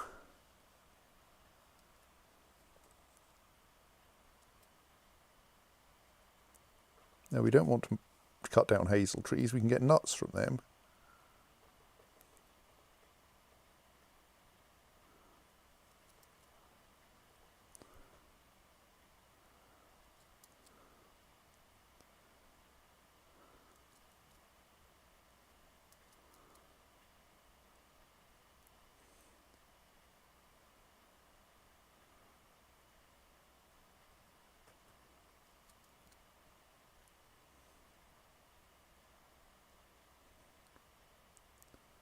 I mean, eventually we're going to run out of non-fruiting trees to cut down and have to start cutting down fruit trees as well.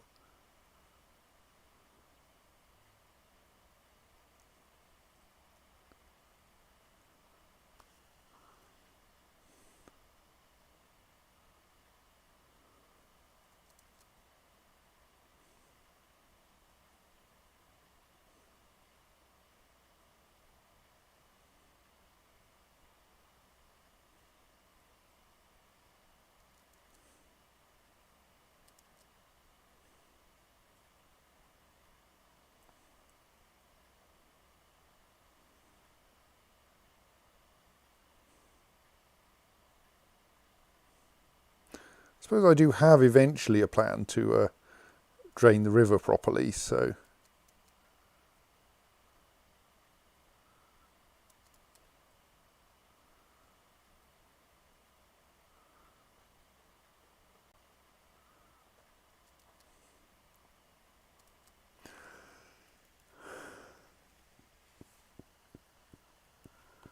right.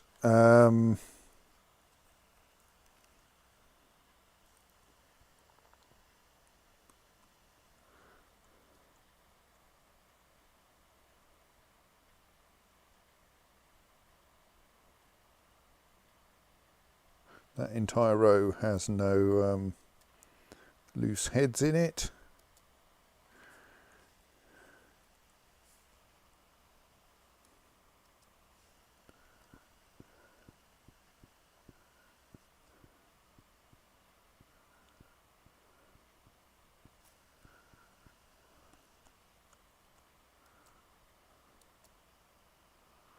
Let's just reclaim that enormous range of crossbow bolts. Don't know why they're there.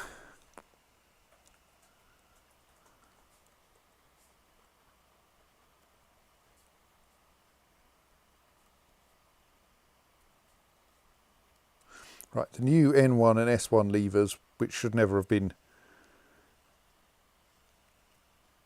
messed with in the first place, are now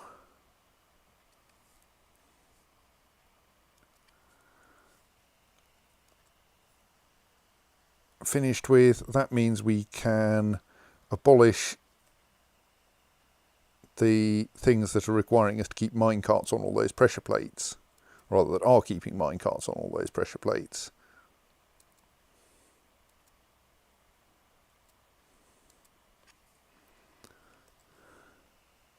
That should then cause the minecarts to be moved back to the minecart stockpile.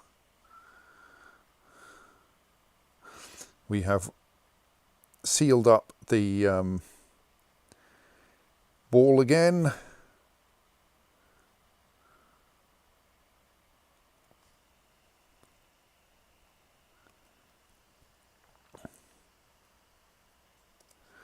If those new levers are linked, it should be the case that if we pull,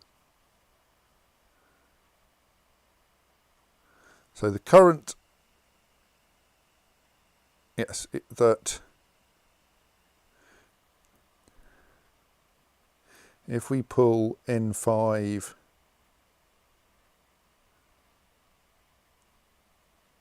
hang on, let me think about this.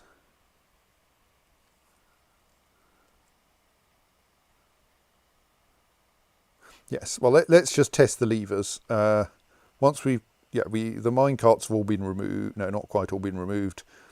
Let's wait for the minecarts to be removed, though I don't think this is strictly relevant. Oh! Need to turn that pasture back on so that we don't starve all of our grazing animals.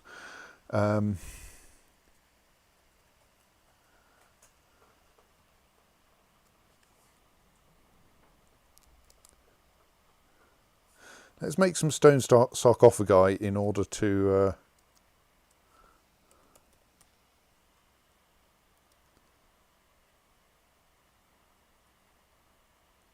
whatever they're called.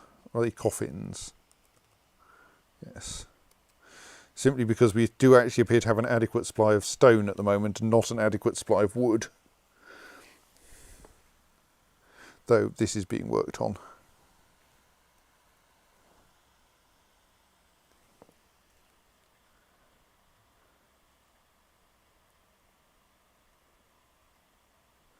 That row is all teeth.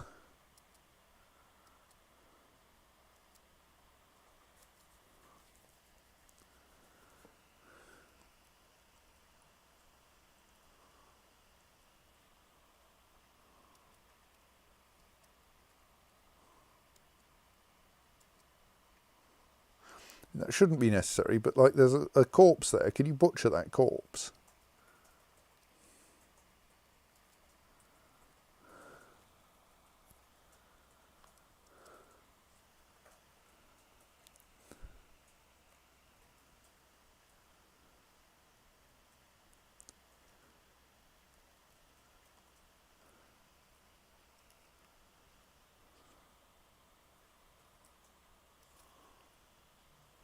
We can add a couple more tombs.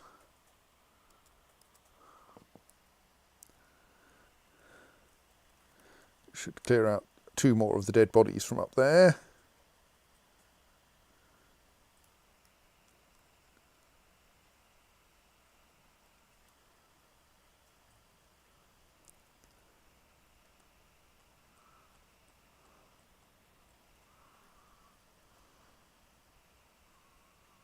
Okay, for some reason one of the major access routes into the fortress is currently through the dwarf washer.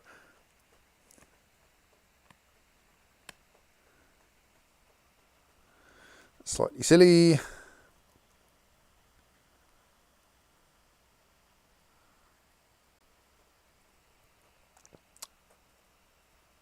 So all of the pressure plates are now deactivated. So that should mean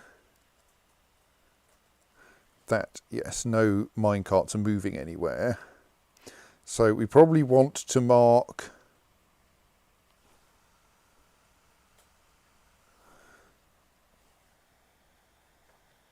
but yes, can we do something clever? Do we need to do something clever? No, these gears are currently inactive, and that's the state we want them to be in when we connect them to the pressure plates. But let's just quickly check that the flip-flops work correctly by emptying the new N5 and S5, since after all that's... Well, arguably that's not the correct state for them to be in, because we're going to load... yeah, that's... Let's not do that actually, because that's where we're going to install the minecarts. So that track section arguably should start out full anyway. But we do want to link the various pressure plates to them. So N1 detect, no, N5 detects something going into N5 and should therefore be wired to N5 fill. Cannot link to N5 fill. Why not?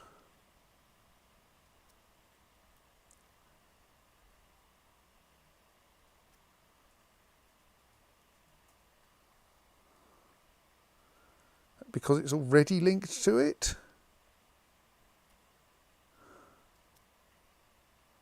Don't think it is.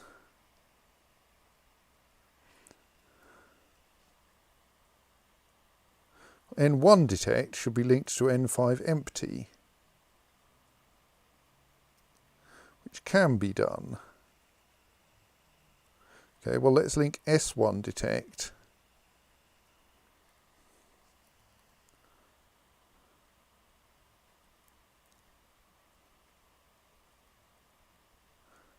to S5 empty. Oops, I don't think I clicked link, did I?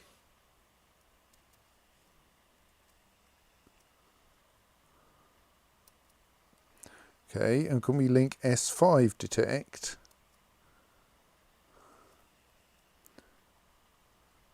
cannot link to S5 fill? Confused.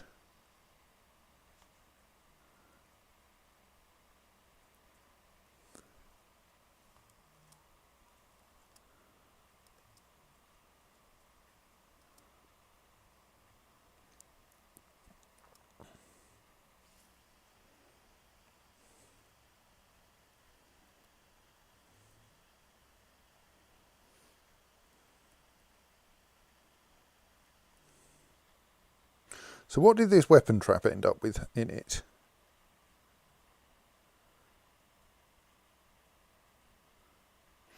A random bunch of stuff, some of which I never selected. Right. I think that because I had use nearest object enabled, ended up the king has been stung by a honeybee. Ended up picking a random selection of weapons, which isn't quite what I wanted.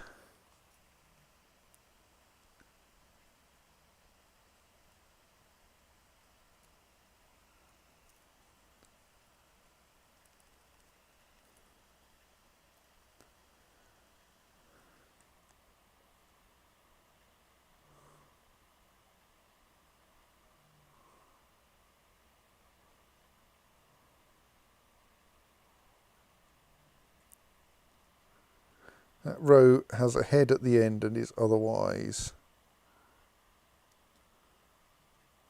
uninteresting.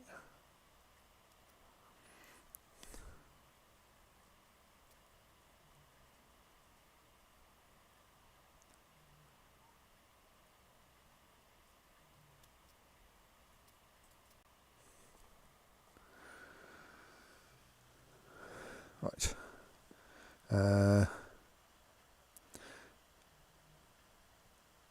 Have we mostly managed to get the livestock back where they should be?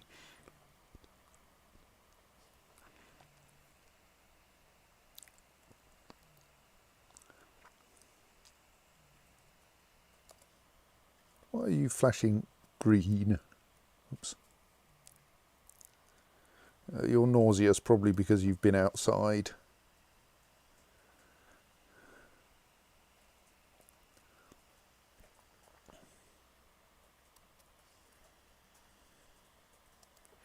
Right, so now let's try installing a weapon trap, this time without use closest material turned on.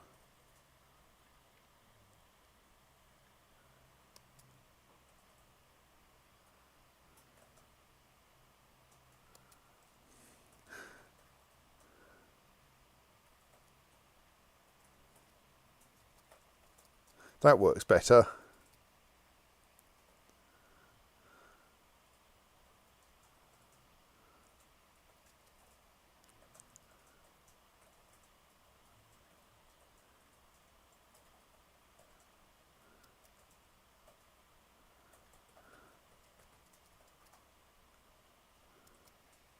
Right. That will get a slightly less random selection of weapons.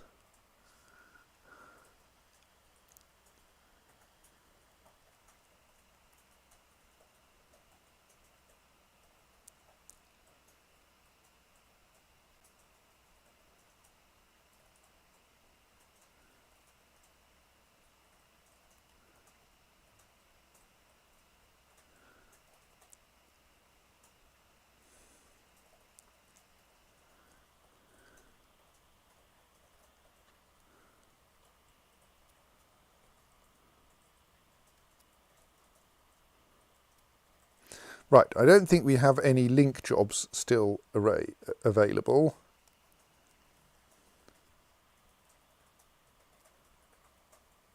Those don't seem to be able to be butchered. Let's just dump them all.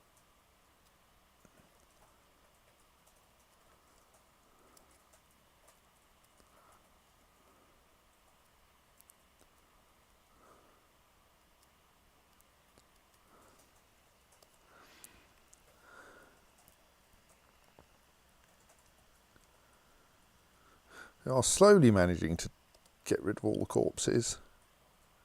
Oh, what's that?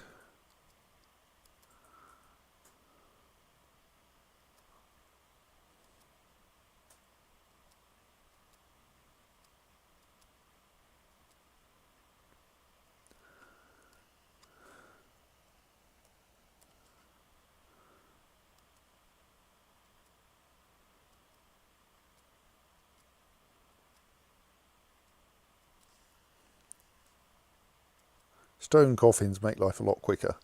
Or death, possibly. What's the message? Oh, snatchers. Where are they? Probably in the usual place. Probably on the units list.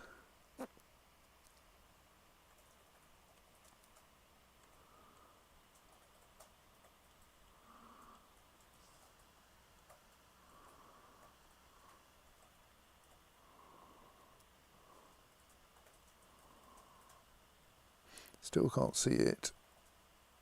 Ah, there, yes. Well, no. But yes.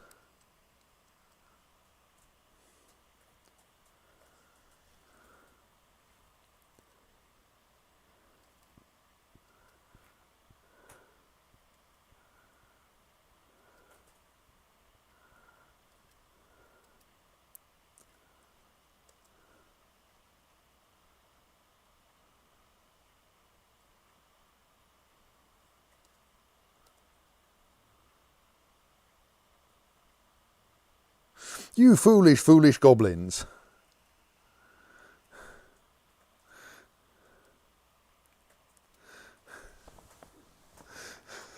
They stood on my one and only weapon trap.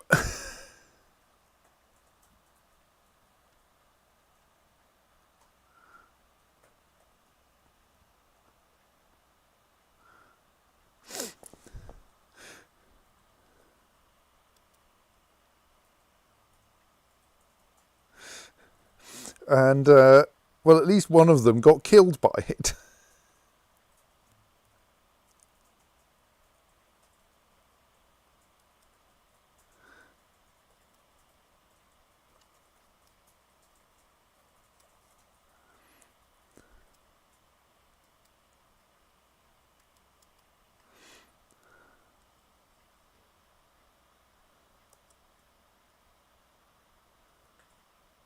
There's one surviving goblin thief who, like, is sneaking in past dwarves carrying dead goblins.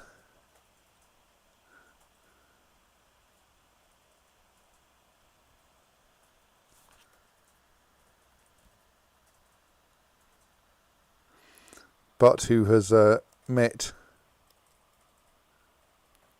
a recruit who, yeah, knows what to do.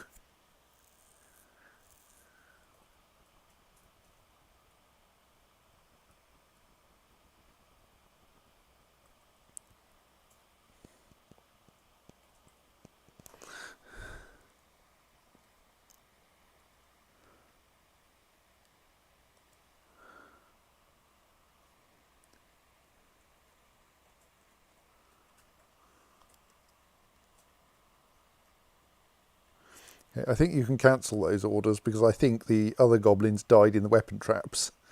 In the one weapon trap. Oh no, we've still got one. There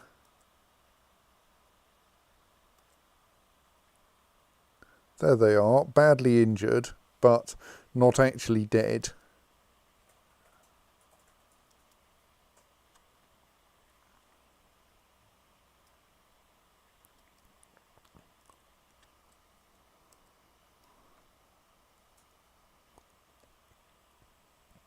Right, now actually dead.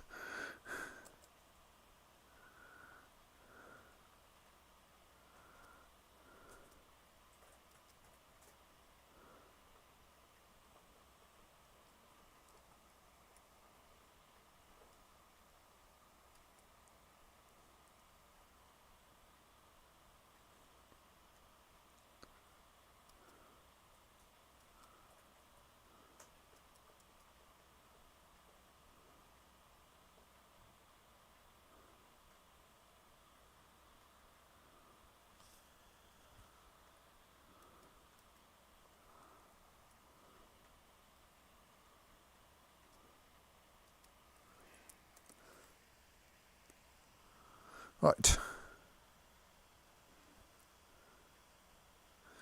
So, how are things going over here, apart from the fact that I probably need to put a wall to prevent people walking through those flip-flops?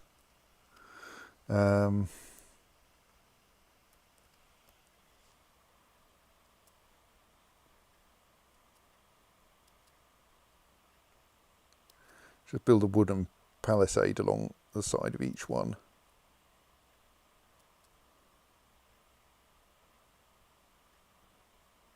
All right, we can't quite because one of the escape hatches is in the way.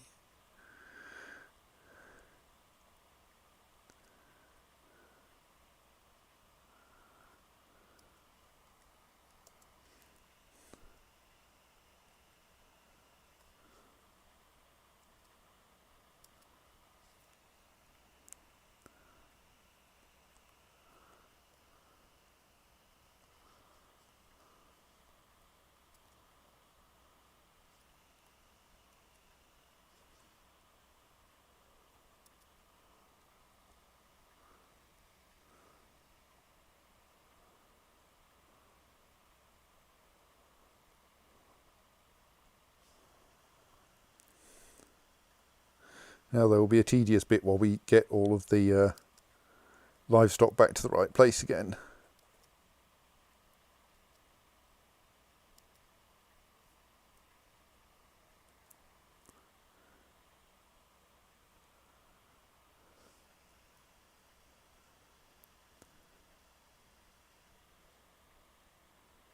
Still, excellent weapon trap work there.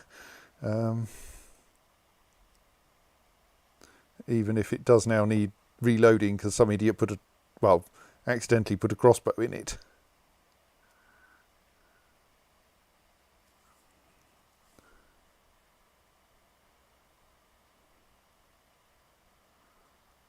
But that's a use for all these spare crossbow bolts, I suppose.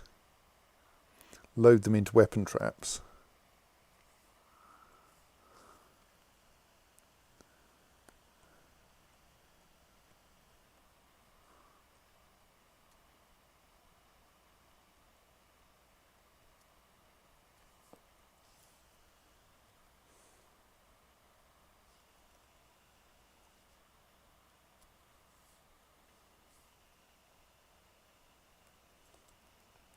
Right, so now we can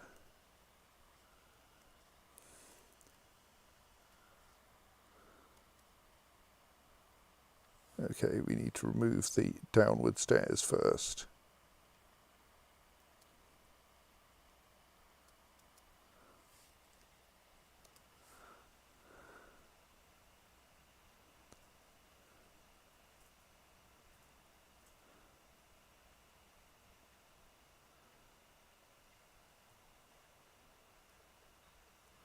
And then we should install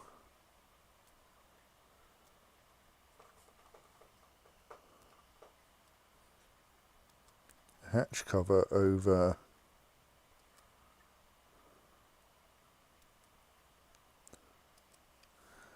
that staircase instead.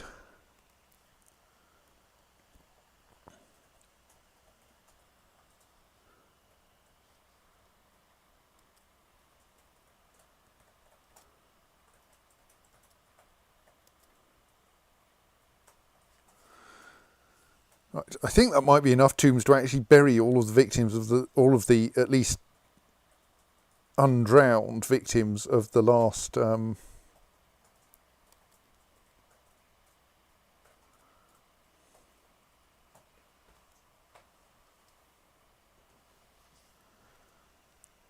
goblin attack, finally.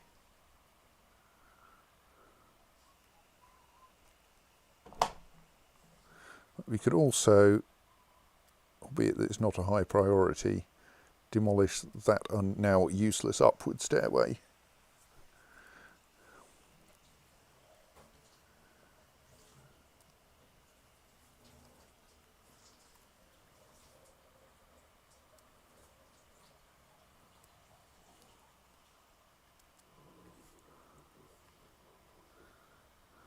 Right, so those walls should stop people walking through the flip-flops unless they're just wandering, which mostly only apply to cats.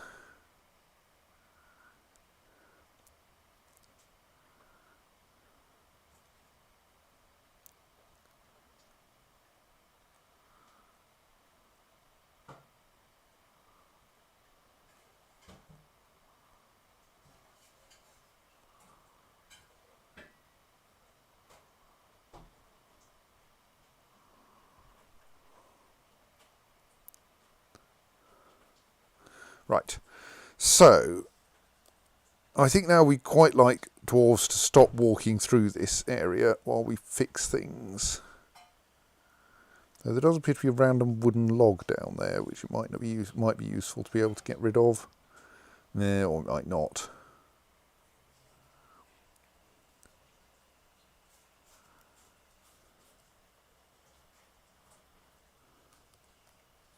Just going to erect a wall just to use up that wooden log. I'll demolish it shortly afterwards. It's just quicker than trying to set up stockpiles. Right, so let's start forbidding those access hatches to discourage people from going in through them. Other than the eastern one, which can stay open for now. At least until that log is out of the way. Right, now we'll forbid that one as well. That should mostly stop people walking through the dwarf washer. So then I think we want to recharge the fluid flip-flops. I should have operated that lever ages ago.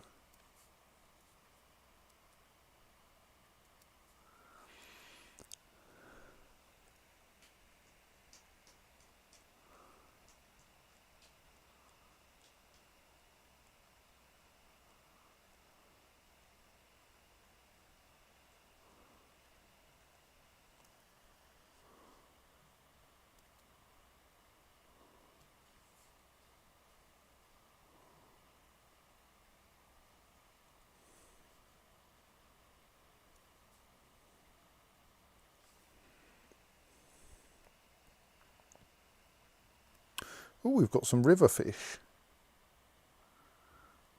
Herring. What are the herring doing in the river? That's not appropriate.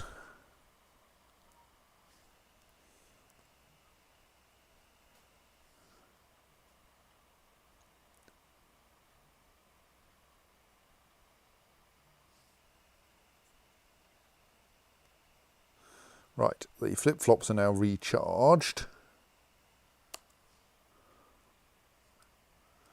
A human caravan has arrived. Okay, I think we might have something to sell them, though it's I'm not certain.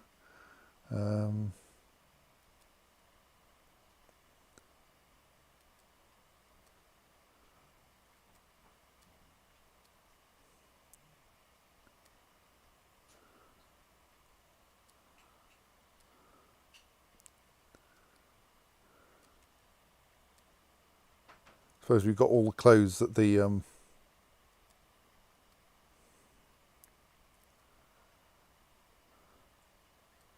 goblins came in.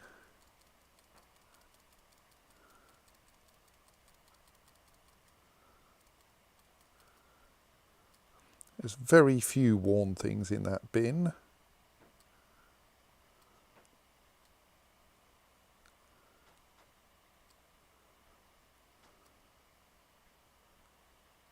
You know, collecting beak dog bone bits again.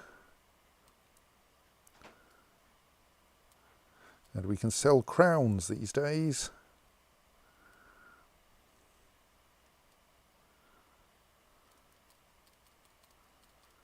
Possible we've got enough socks we could sell some, but that would be weird.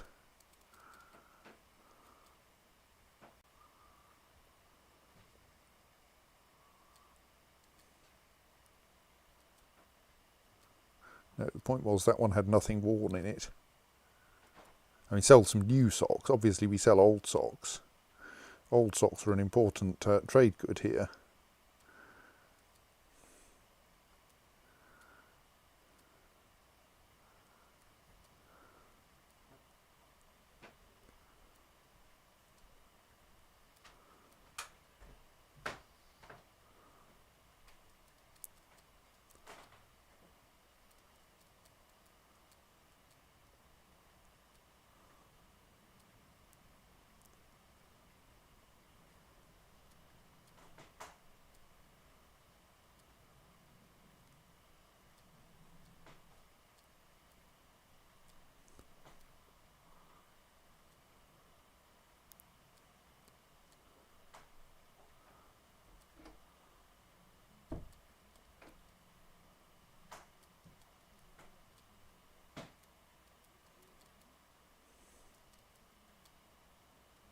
Right, no, might still be some things.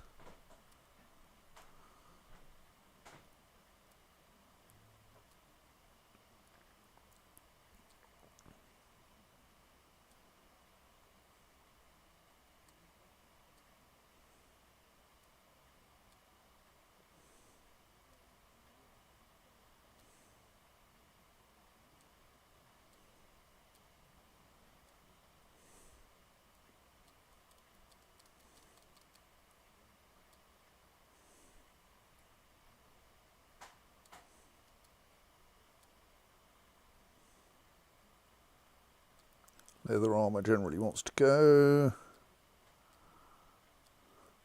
Worn clothing wants to go. Honeybee wax figurines of whatever the hell. Only we can't because we've been banned from exporting figurines this week.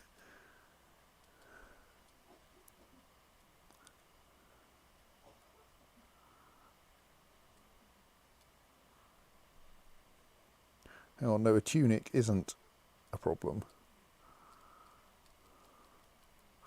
A tunic is not leather armour.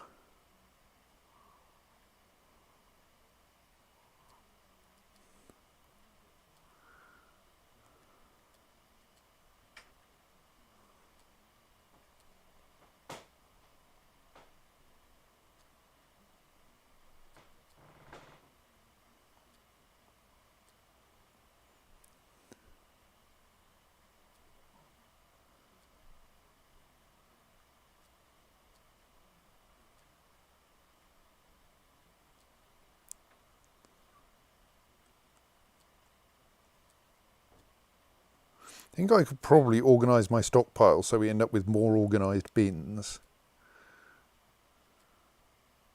Wow, there are some mad crowns in there.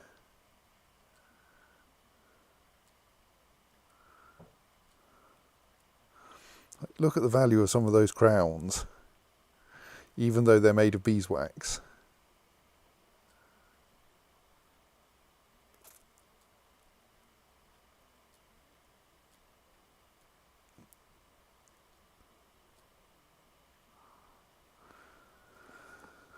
Right.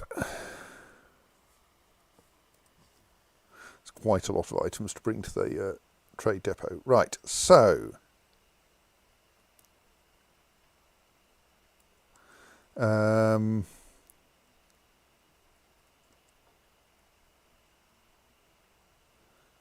looks like there are some track sections that are marked as occupied, even though they shouldn't be. So we want to empty S4 in particular.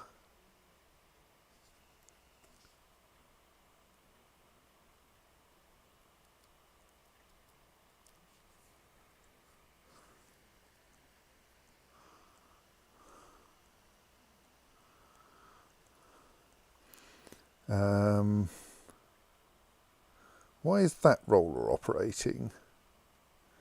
N4. Oh yes, N4 also wants to be emptied.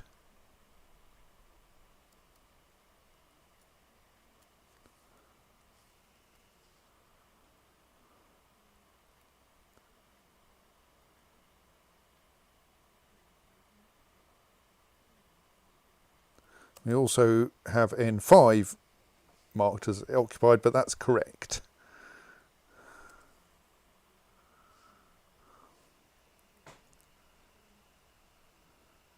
Right, that's better. Oh dear. Are you just one of the ones we still haven't managed to bury?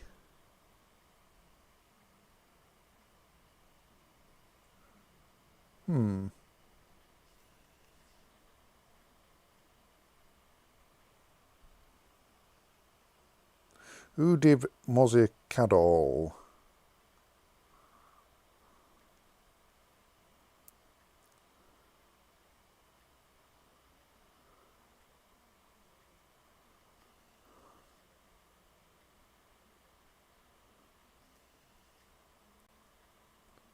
Oh, there you are, right.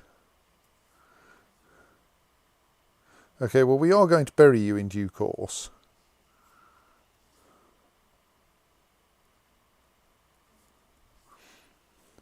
We're just waiting to get enough doors, actually.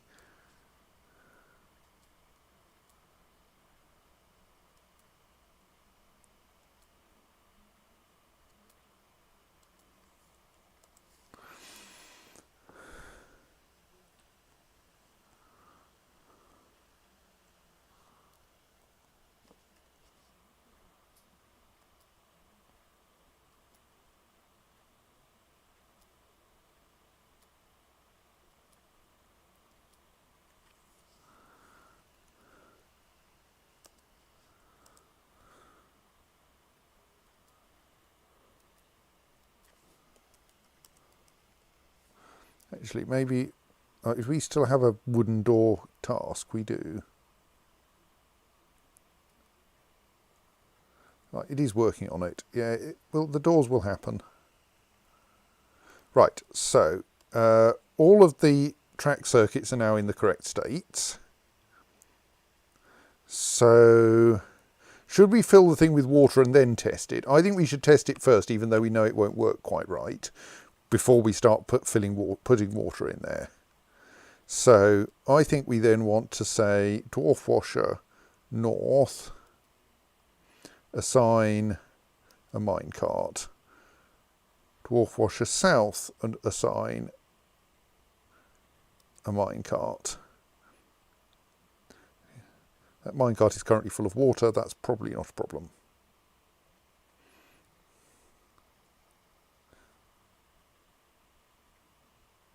Those minecarts are forbidden and thus should not be even available for us to do anything with. Let's get the broker to the depot.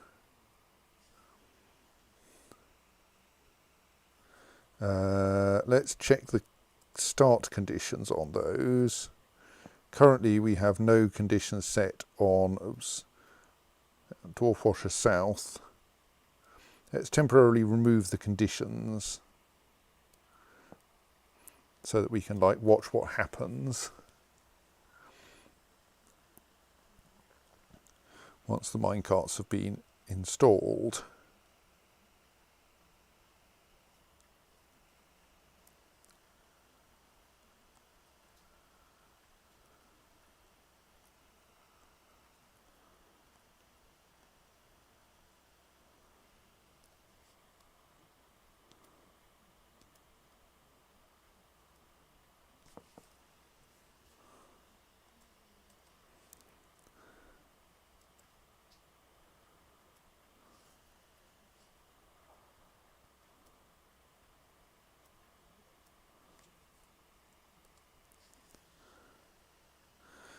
Another couple of tombs which will help with burying some more dwarves.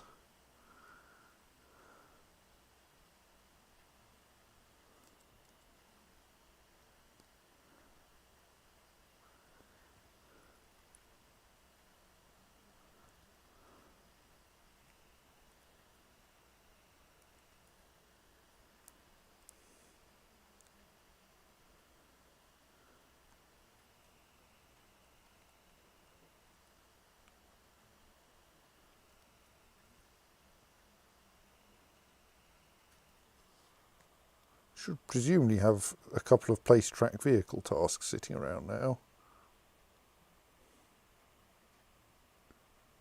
Yes, which no one has picked up yet. How odd.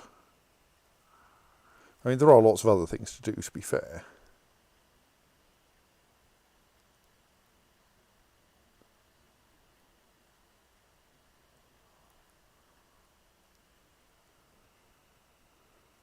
Plus, like, I think there may be cherry blossom falling from the trees.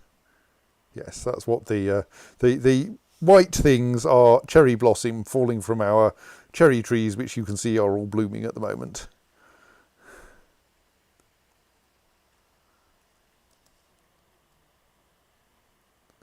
There appears to be a goblin leg in that tree.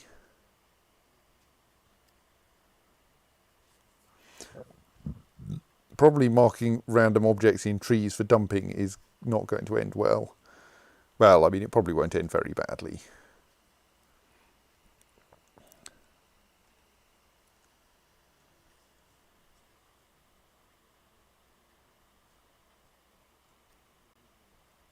We also have like a bunch of bits of Minera and stuff which which are intelligent enough that the dwarves won't butcher them, but don't technically qualify as goblins, being as they are not goblins.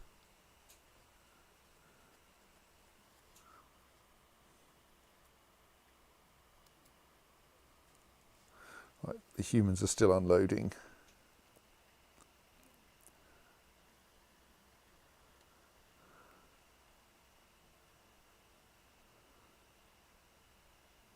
Oh, I think someone's picked up a minecart there, yes.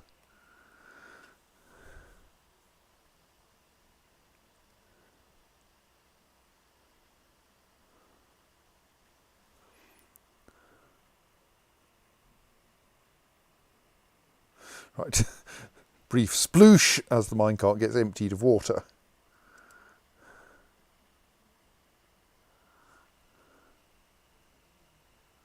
Another minecart is picked up, I thought. Maybe not.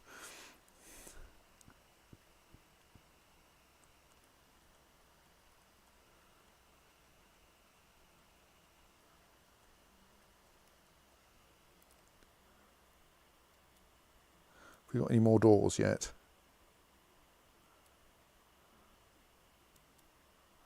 One. Next time I make a tomb, I should make sure that that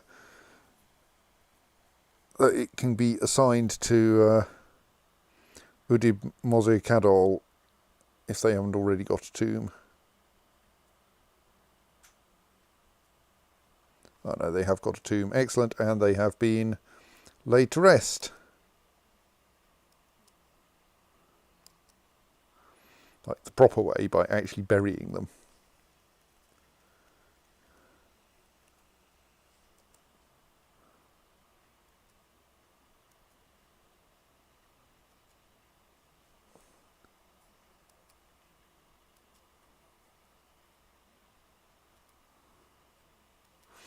Let's mark a bunch more starved creatures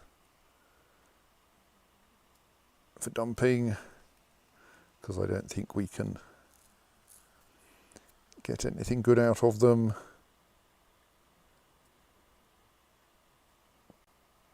I think those bones may actually be usable.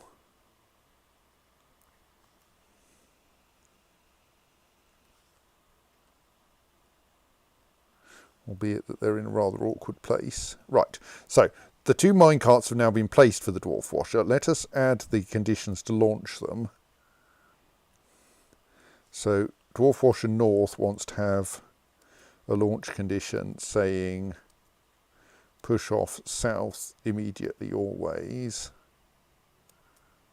And dwarf washer south wants to have a launch condition saying push off north immediately always. And I think this will half work.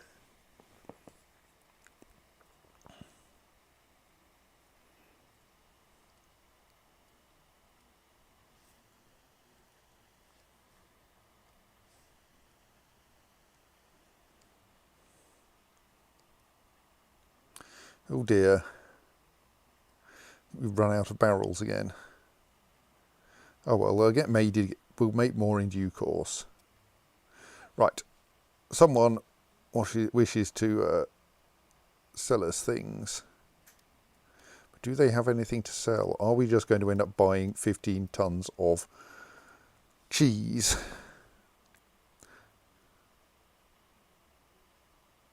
Like, we've still got a decent amount of leather here. Less than I might like, actually. Most of those bins are empty. Okay, we could buy some leather and probably some cloth.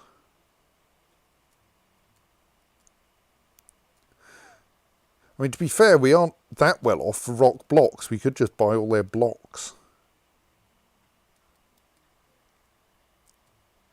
Possibly I should select things we might want to sell.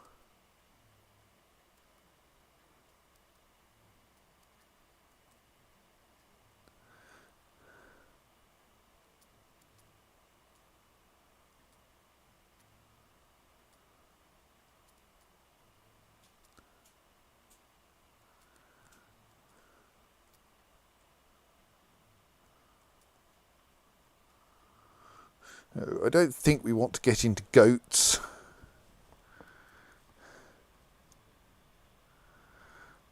You do have an eagle, though. Sod it, I'm buying an eagle.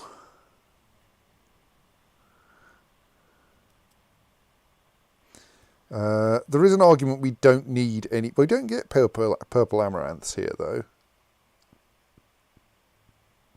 Saying we don't need any more booze, but, like, purple amaranths beer is something we can't make because we don't get purple amaranths.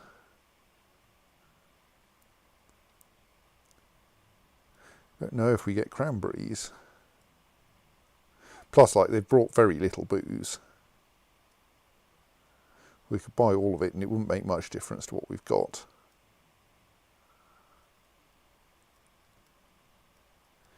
Frankly, the humans don't bring very much that's any good with them. Suppose we don't need to buy rubbish weapons. We get the goblins bring plenty with them. Obviously, the clothes that the humans bring is worthless to us. Are worthless to us. Because they're the wrong size.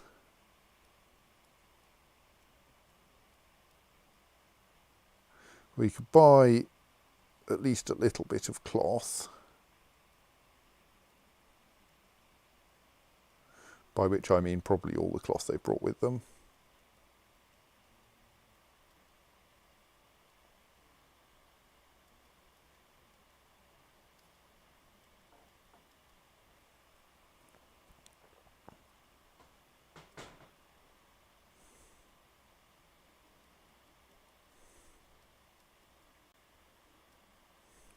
And then we sell them the worn clothes that we make from it.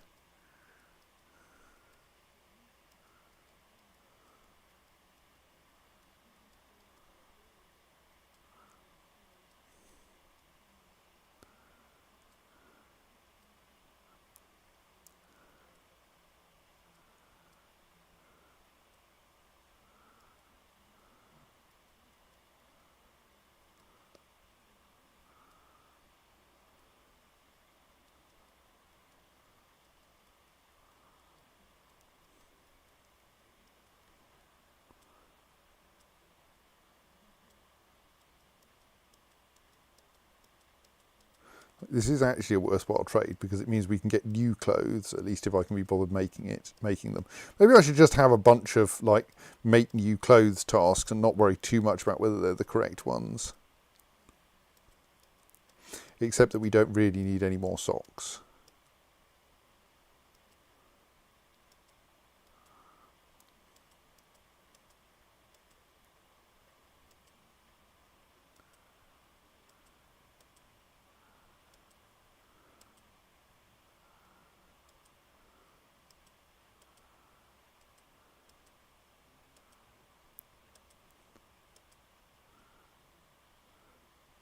You can get an awful lot of cloth just by selling selling worn socks, can't you?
I think my general approach here is I'll sell them anything that we want to get rid of and see how much of their stuff we can buy with it.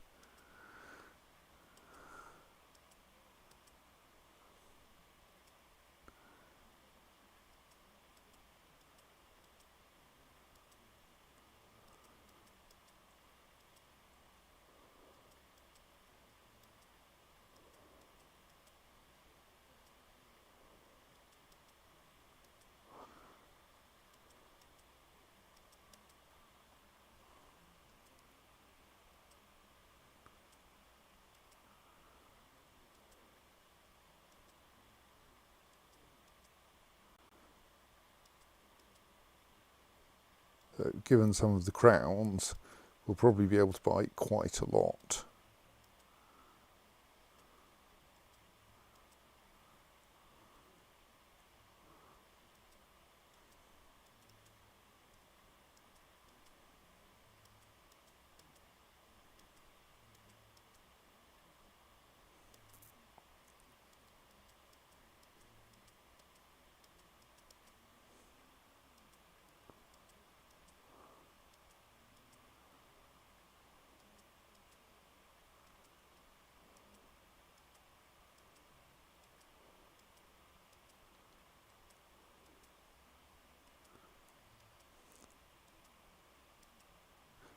Possibly we should just like schedule a job for building every kind of clothing we can and then see which ones we end up with too many of in the stockpiles.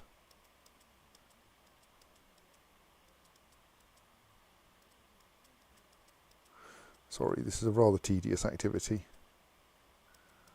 Maybe I should like start doing things off stream that are things like trading.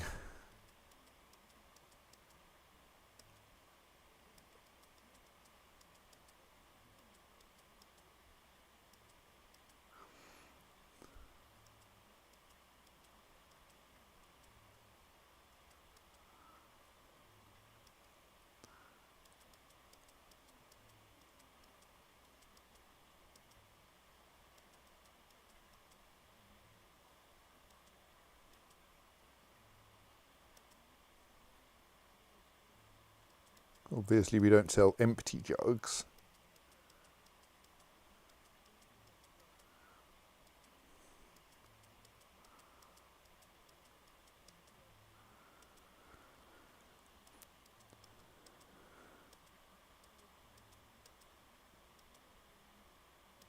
Also don't sell artifacts.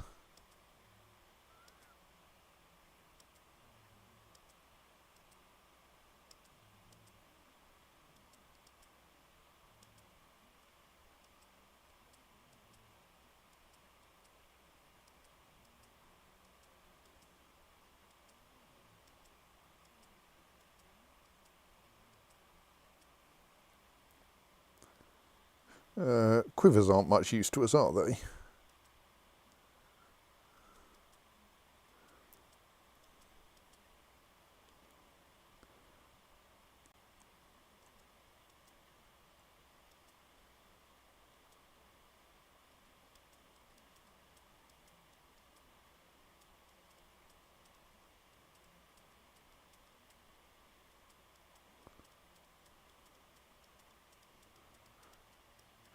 This is a bin full of new socks for the most part. I probably brought up here because it contained one old sock.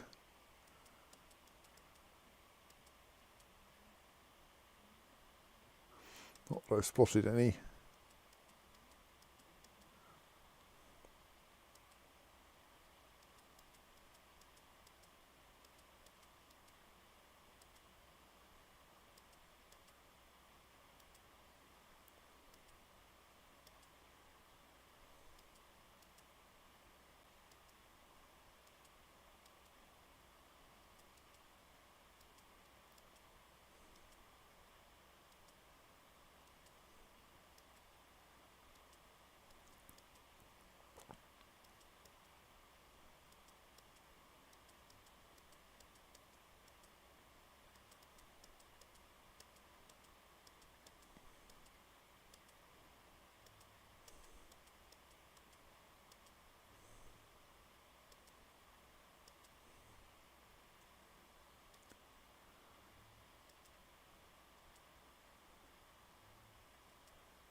These ones are leather armour, which we don't use at all, so I don't care whether they're worn or not.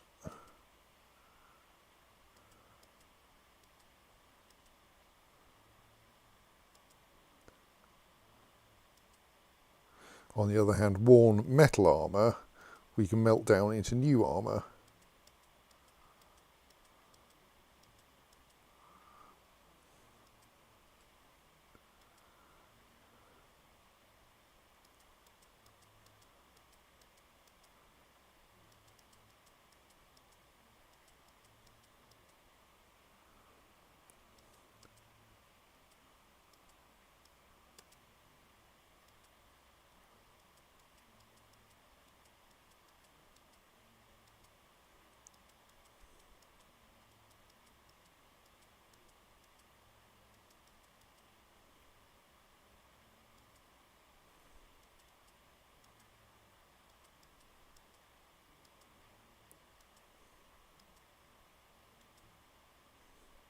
If they send us enough goblins, we don't have to make our own clothes.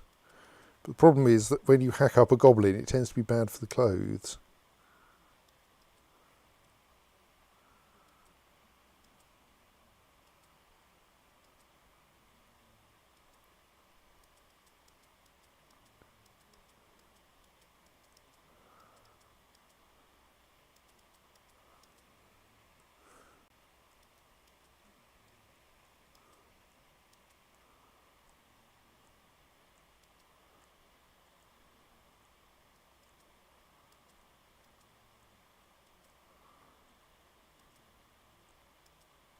Don't think large oval cut red flash opals or whatever those are actually worth keeping.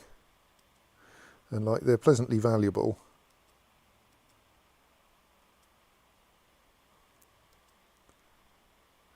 As a point of principle, I won't sell artifacts though. Though possibly we need like an actual museum for those.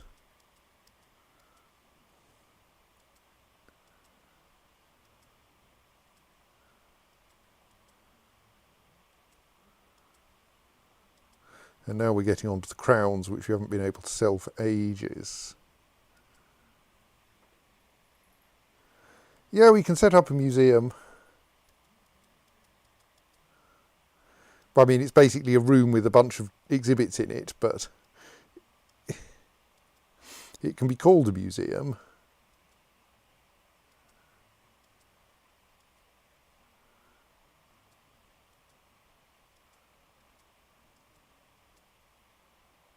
Right, that's all their leather bought. We're not buying figurines, we're not buying bolts, we're not buying arrows, we're not buying crowns. or large gems, or anvils. I don't think we need any more meat. We don't buy meat and fish anyway. We can catch them if we need them. Similarly, you don't have interesting plants, unlike the elves. But if you've brought cheese, we'll buy some of that. If you haven't brought cheese, oh, we'll buy some parchment as well.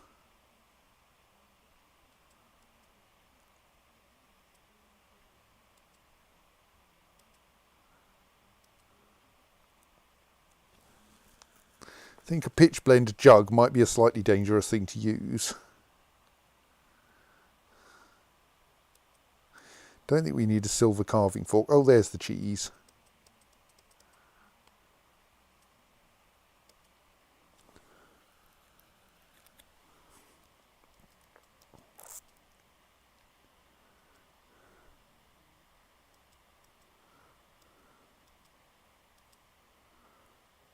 Right, so I think we've selected everything we're likely to want to buy. So now we just need to add enough things on our side to pay for it. Ideally without selling anything we want to keep. Conveniently, all those beak dogs have turned into a nice pile of objects.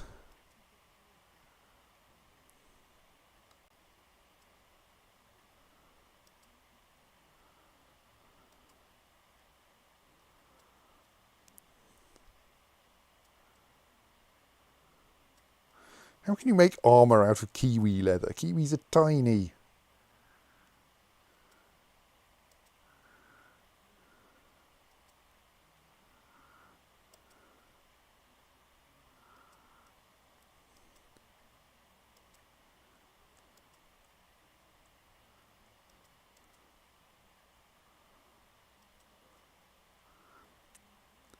We're getting alarmingly close to the bottom of this list here.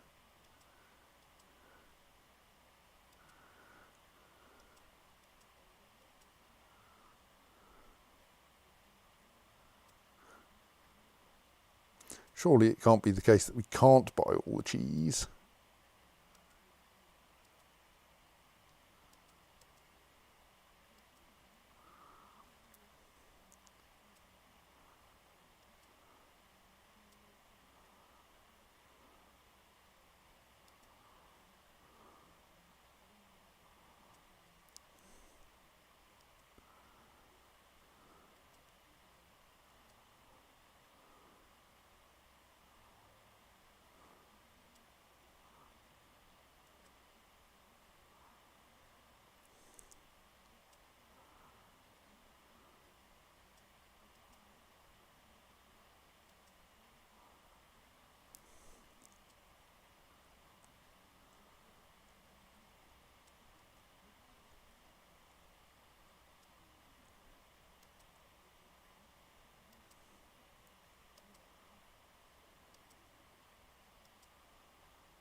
I mean, to be fair, I will just offer whatever we can and see what they say about it, because we might be close.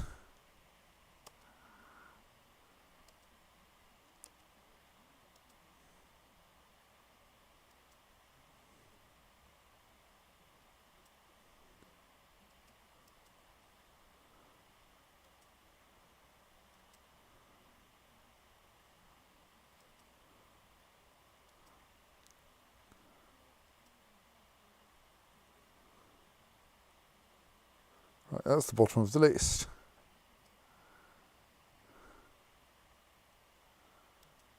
It's possible I've overlooked something, but I think we just bonk the trade button and see what happens.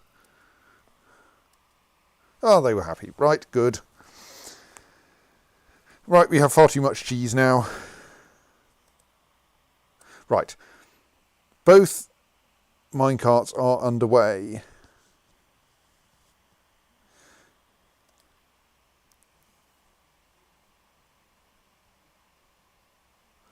So I think we let them trundle around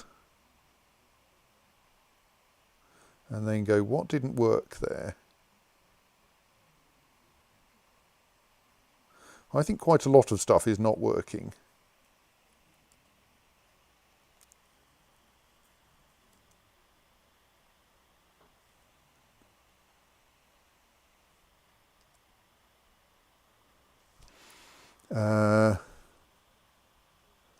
Like, to an extent, we expected some things not to work. It does rather look like everything didn't work. Okay.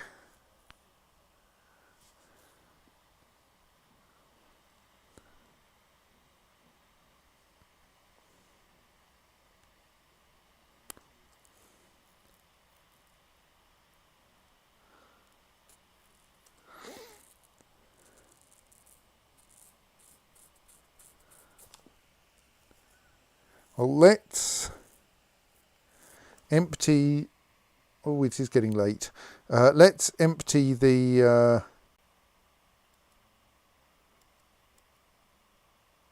Actually, not 5. Empty all of the things apart from 5.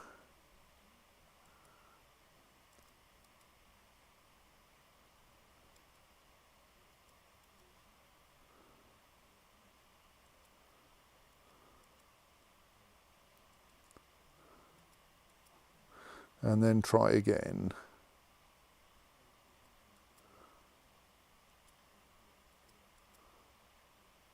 But I fear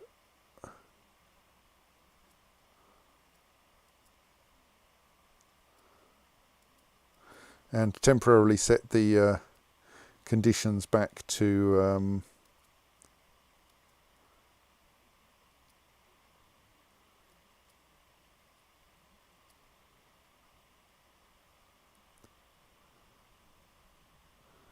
so that they don't get launched.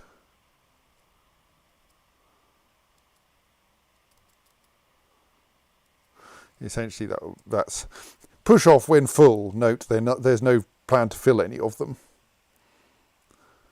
And then we will watch one of them moving.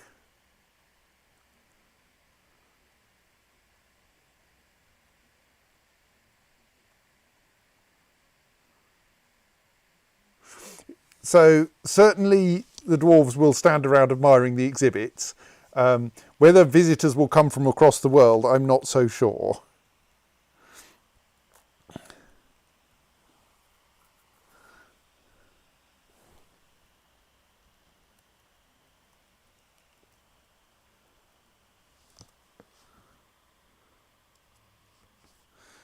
Just see if we can mark. Well, we can mark one more tomb.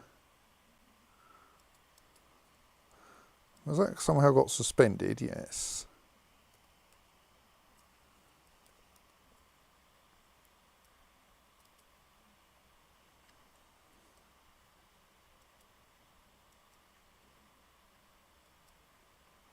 Dear, we're still short of doors. What's going on with the doors?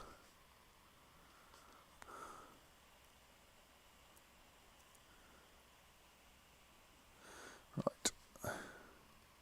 We're now going to get a zillion dwarves each coming up and pulling one lever.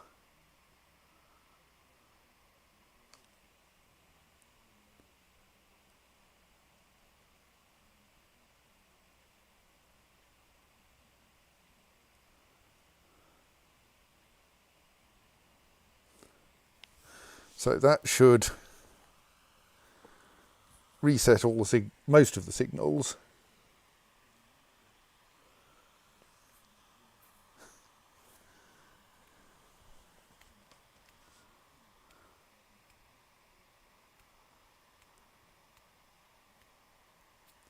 Then we can inspect the situation and then send one minecart off and carefully watch it and work out what happens.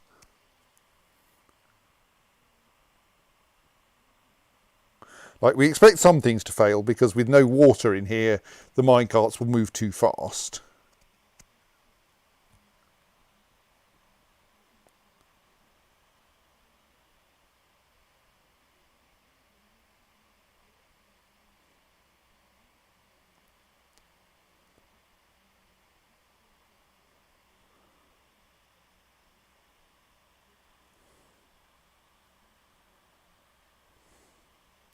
Right, so all of the signals have been fwibbled, so it should be the case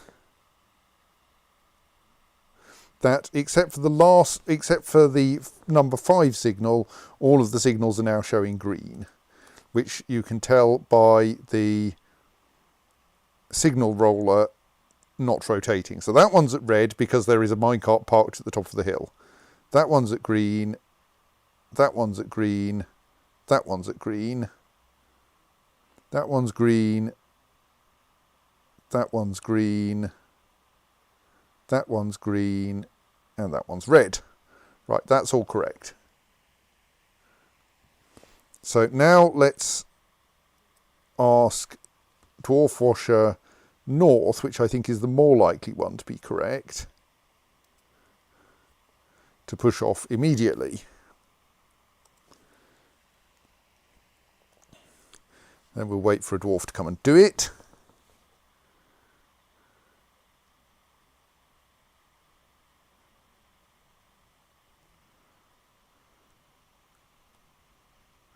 Admittedly, the dwarves are now busy shifting cloth out of the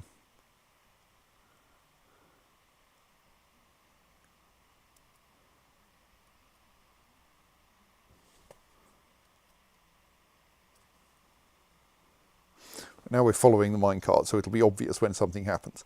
I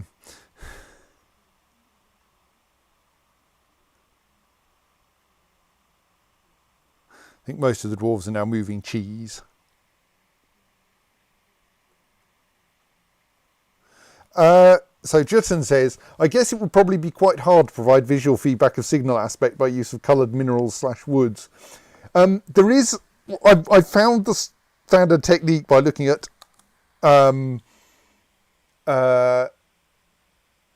screenshots on the wiki, and that's to use a door on top of a floor, on top of a tiled floor. So then you can set the floor colour to one thing and the door to another, the door colour to a different thing, and have the door controlled by the necessary pressure plates or what have you. So you could do that, though it would be a separate object. So the minecart has set off. It immediately trips N1 detect, which means it's now in N1 and has left N5. We can see that has correctly flipped N5, though not yet disengaged the N1 signal, the N5 signal, because that will take 100 ticks until this pressure plate releases. But like, at least that flip-flop has flipped. So then it hits N2 detect, so it's entering block N2. This one we expect to fail.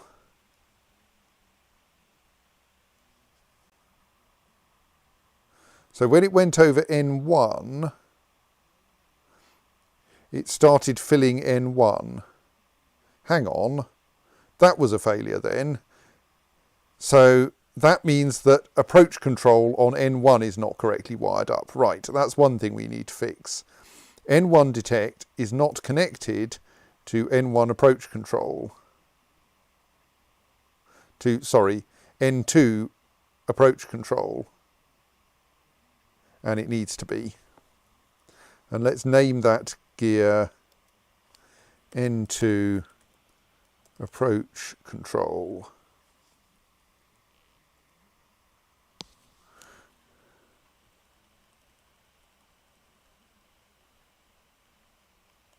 So we'll let that run for a bit. So now it's approaching signal N3, and we would like this to have released, but we don't think it will because there isn't enough water to slow the minecart down. So awkwardly, this flip-flop ends up in a bad state. N2 ends up with both doors open at once, which breaks it. So it has now entered on N2. Yes, it has now entered in block N3. N3 should have approach control, but I think I failed to connect up the approach control in N3 as well, because we will observe that the approach control gear assembly is not running. So that's N4 approach control.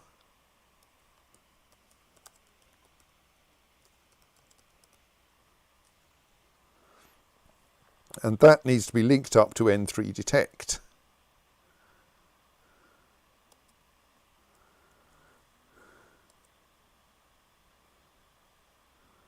So that's why that doesn't work. Then the next one doesn't work because the speed's wrong. There isn't enough water.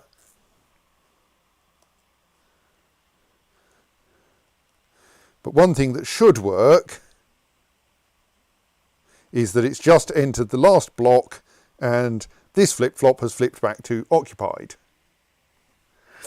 Jutton writes, so Dizzyat writes, you need a ticket tracker, which might indeed help, because that way I could at least keep track of the things that I can't do yet because I need to do another thing. Jutton has written, how many flips would a flip-flop-flop if a beak, dog, beak, which is not very helpful.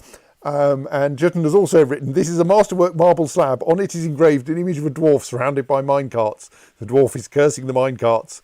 It commemorates the failure of the N5 signal in the Things of Wasname in the year 111. On the slab is engraved, won't fix. Yes, right. So I think I've also thus almost certainly forgotten the south side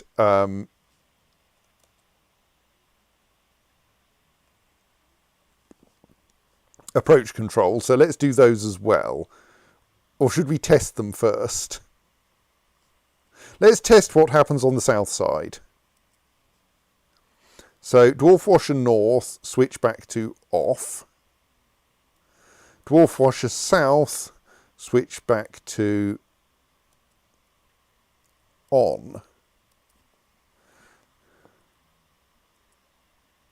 And then we'll do the same thing here, just to check that it behaves in the same way.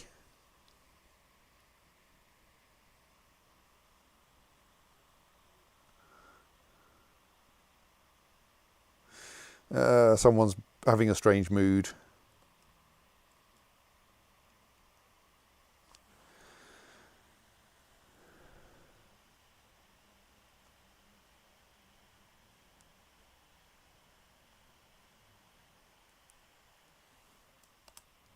Right, so this minecart has set off. It hasn't yet triggered its first thing, so we can watch the flip-flop go up here. So it's about to operate this flip-flop, and it goes... It doesn't. It's tripped that... So S1 detect is not properly wired to S5 empty, it looks like.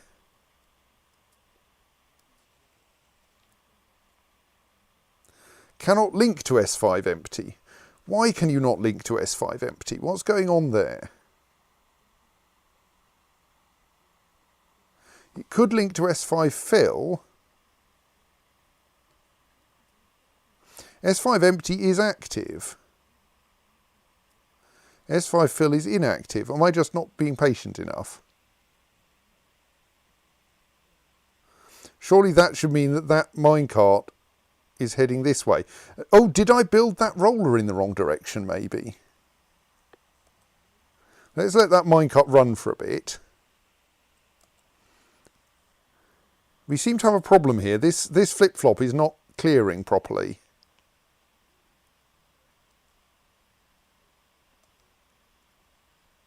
So now that should have started the approach control, and I bet it hasn't. Yes, right.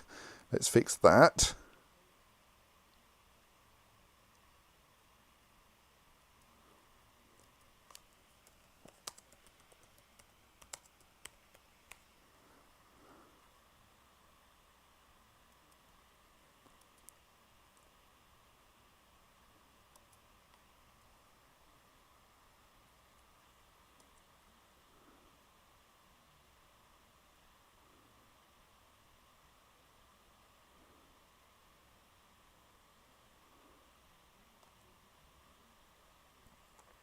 And similarly, that should have activated that approach control gear and hasn't. That one, hang on. No, that should have activated that approach control gear and I think didn't, because we went straight through there. So that's S2 approach control and needs to be yes.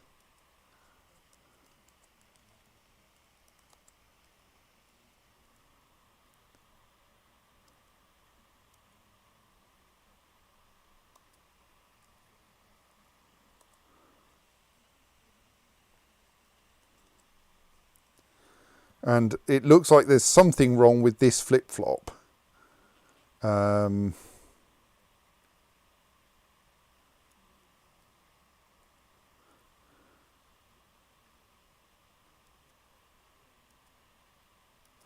Let's just check that by pulling the lever for it. Let's disconnect that. No.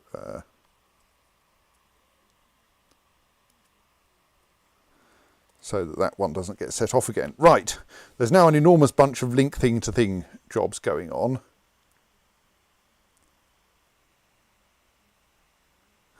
And those rollers are currently active because things are in the wrong state.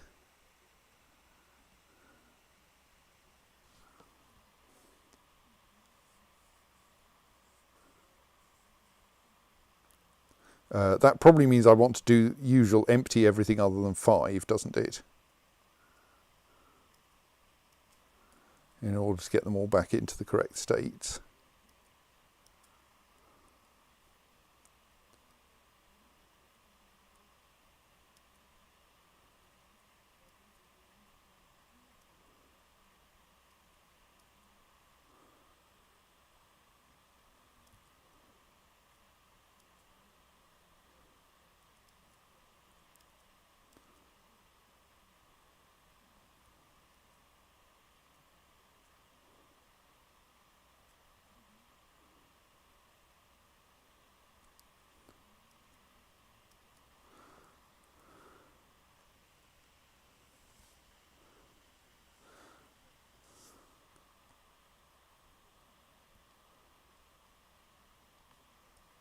I think someone has pulled that.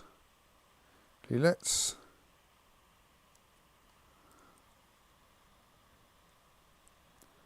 set that one permanently to active. So that's put most of the signals back to green again, which is good.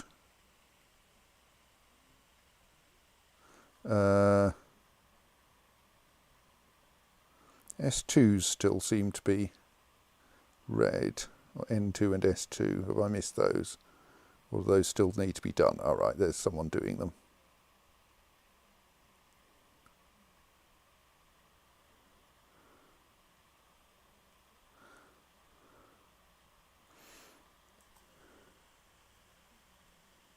We should probably release our trader from our broker from the trade depot, shouldn't we? That way he can like go off and get drunk.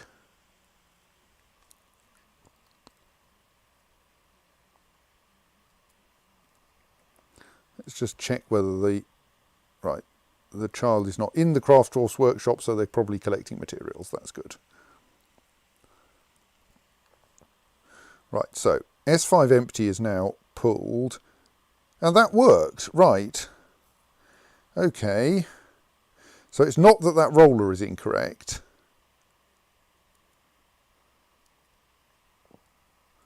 Because if we pull the S5 empty lever, it does correctly empty S5. Well, I don't think I can investigate that one now. Let's just check again if we pull S5 fill, that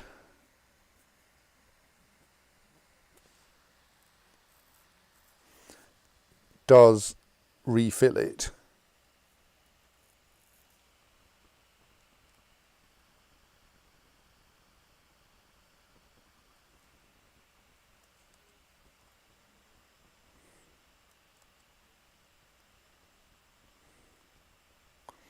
And indeed, yes, check that the signal is cleared, which it has. So it seems that we have a weird thing we aren't allowed to wire, but which isn't showing as being already wired.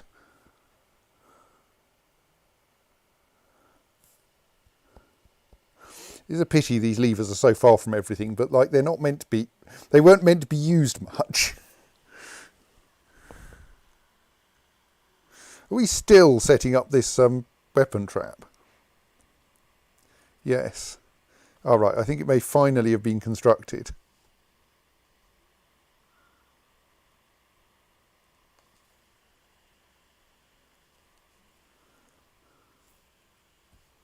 Right, and that flip-flop resets again properly when you pull the lever to reset it. Right, or to set it rather.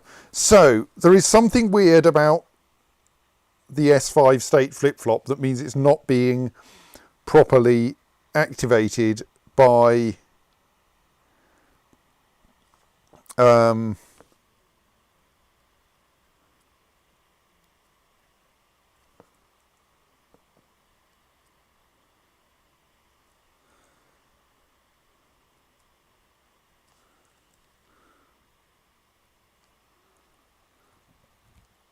by its pressure plates, and I don't understand that.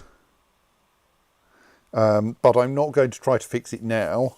I might investigate it a bit before the next stream. But right now we're getting close, but it's still not working. And like we're in the middle of doing a bunch of additional wiring. Then we'll test it again, and the approach control systems should work at least. Here comes a dwarf installing some of them. And then we'll work out why that bottom flip-flop isn't working. And like, if we have to demolish it and build it again, so be it. Though this does make all the wire counting a lot harder.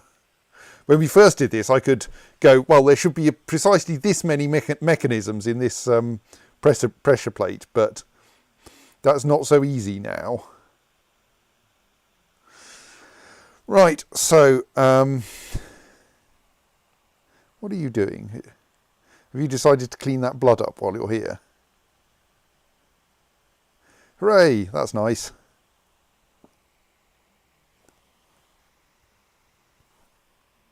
Right, no longer blood on the tracks there.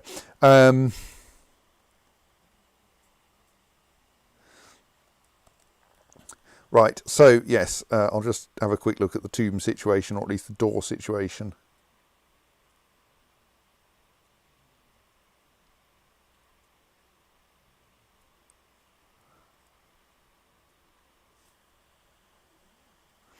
Right, so I think at this point we say it's getting there, but it's not quite right. And we will see you on Friday when maybe it will become slightly more right. Until then, good night.